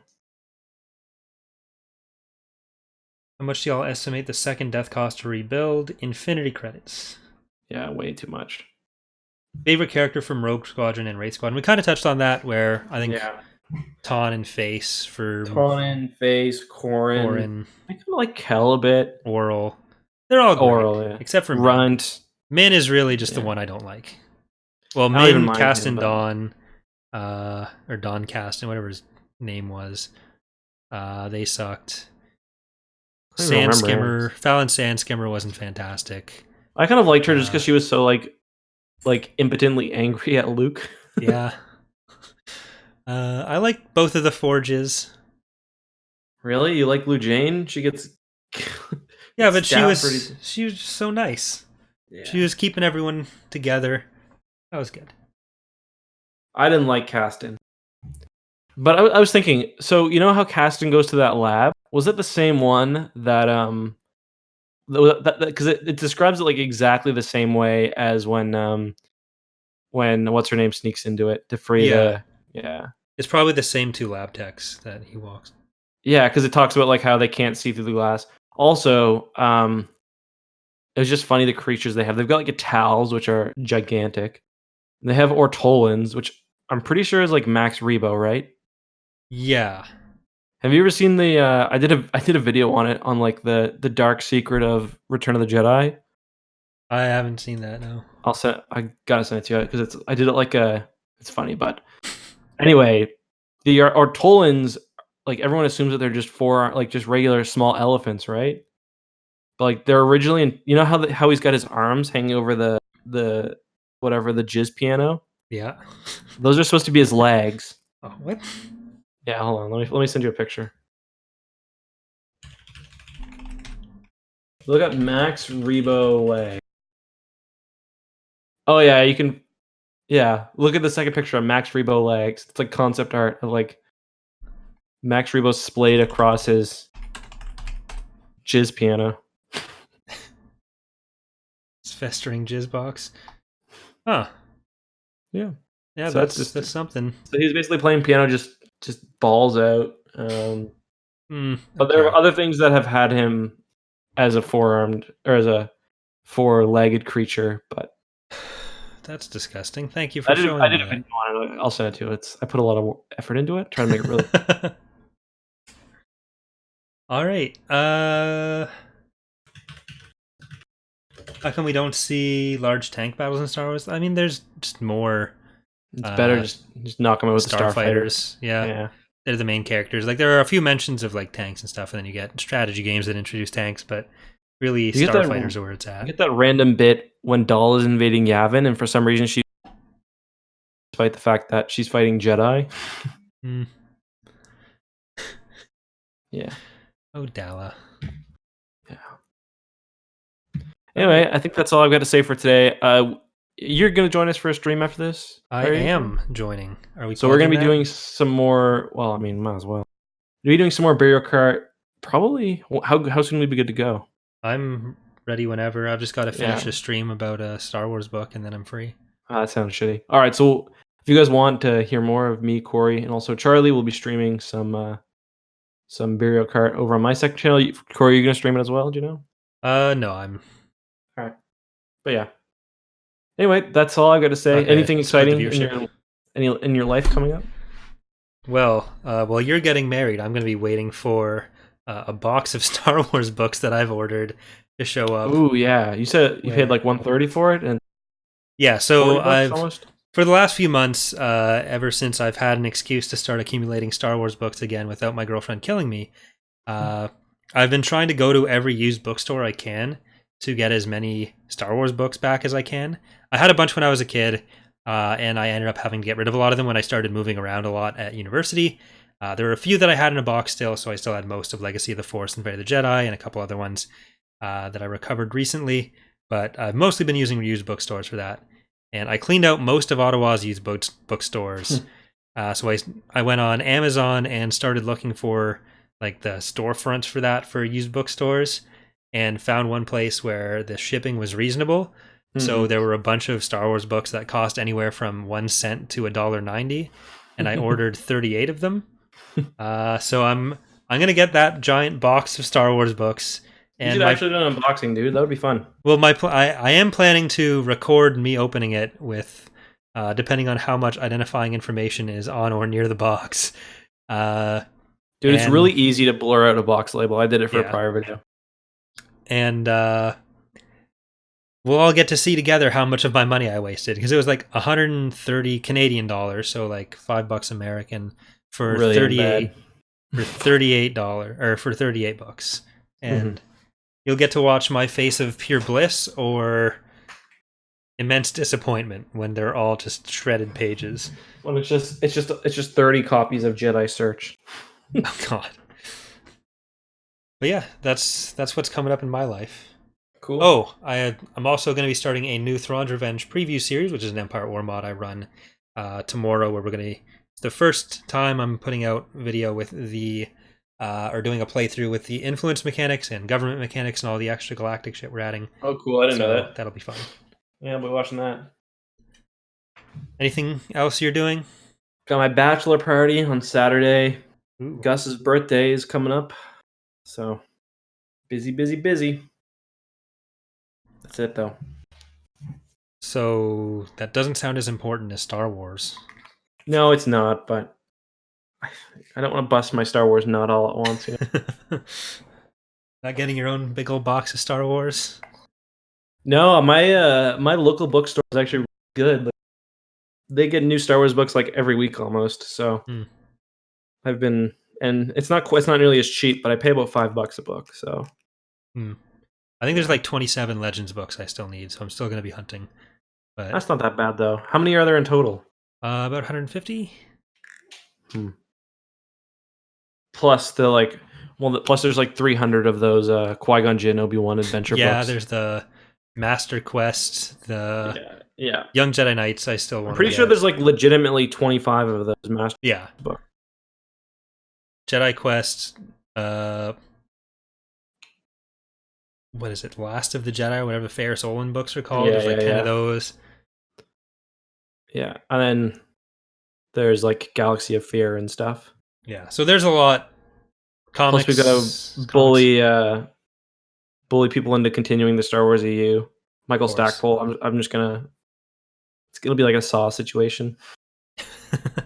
Well, Troy wants to do it, right? So he does apparently. Please, Troy. I need to know what happens to Vistara.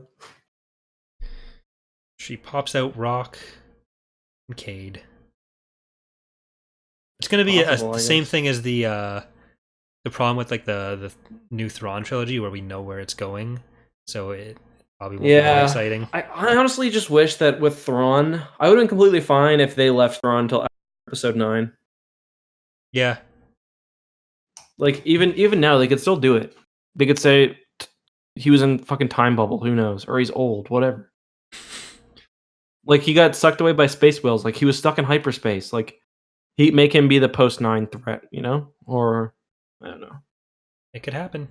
It could, yeah. He's not dead. Filoni has confirmed that. Definitely not dead. Filoni has confirmed that he's left it ambiguous so that they can bring him back. It kind of pisses me off that it's even up to Filoni. I don't know. They should let Timothy Zahn do what he wants. Well, I think the idea is that they needed some way to resolve the show, so that's up to Filoni as both the producer of the show and also story group person. And then it's like, when he says someone can bring him back, it basically means we're going to get Tim to write another novel. But Zahn has also said that he doesn't want to like screw up whatever he said specifically that what's his name has first crack at it. So, well, we'll see what happens. Dave has first crack at it. Yeah, it's exciting that we don't know what happened because I've never in my life known, what happened. So it's exciting. Yeah, the only thing we know is that he is not definitively dead. Right. But anyways, I think that's all for us. Yep. Let's go get drunk and play Mario Kart. Let's do it. See you guys on the second channel, X2, and see you, Corey, in 3 weeks. And just also 3 minutes. Yeah. All right. Bye, everyone. Peace. Outro music.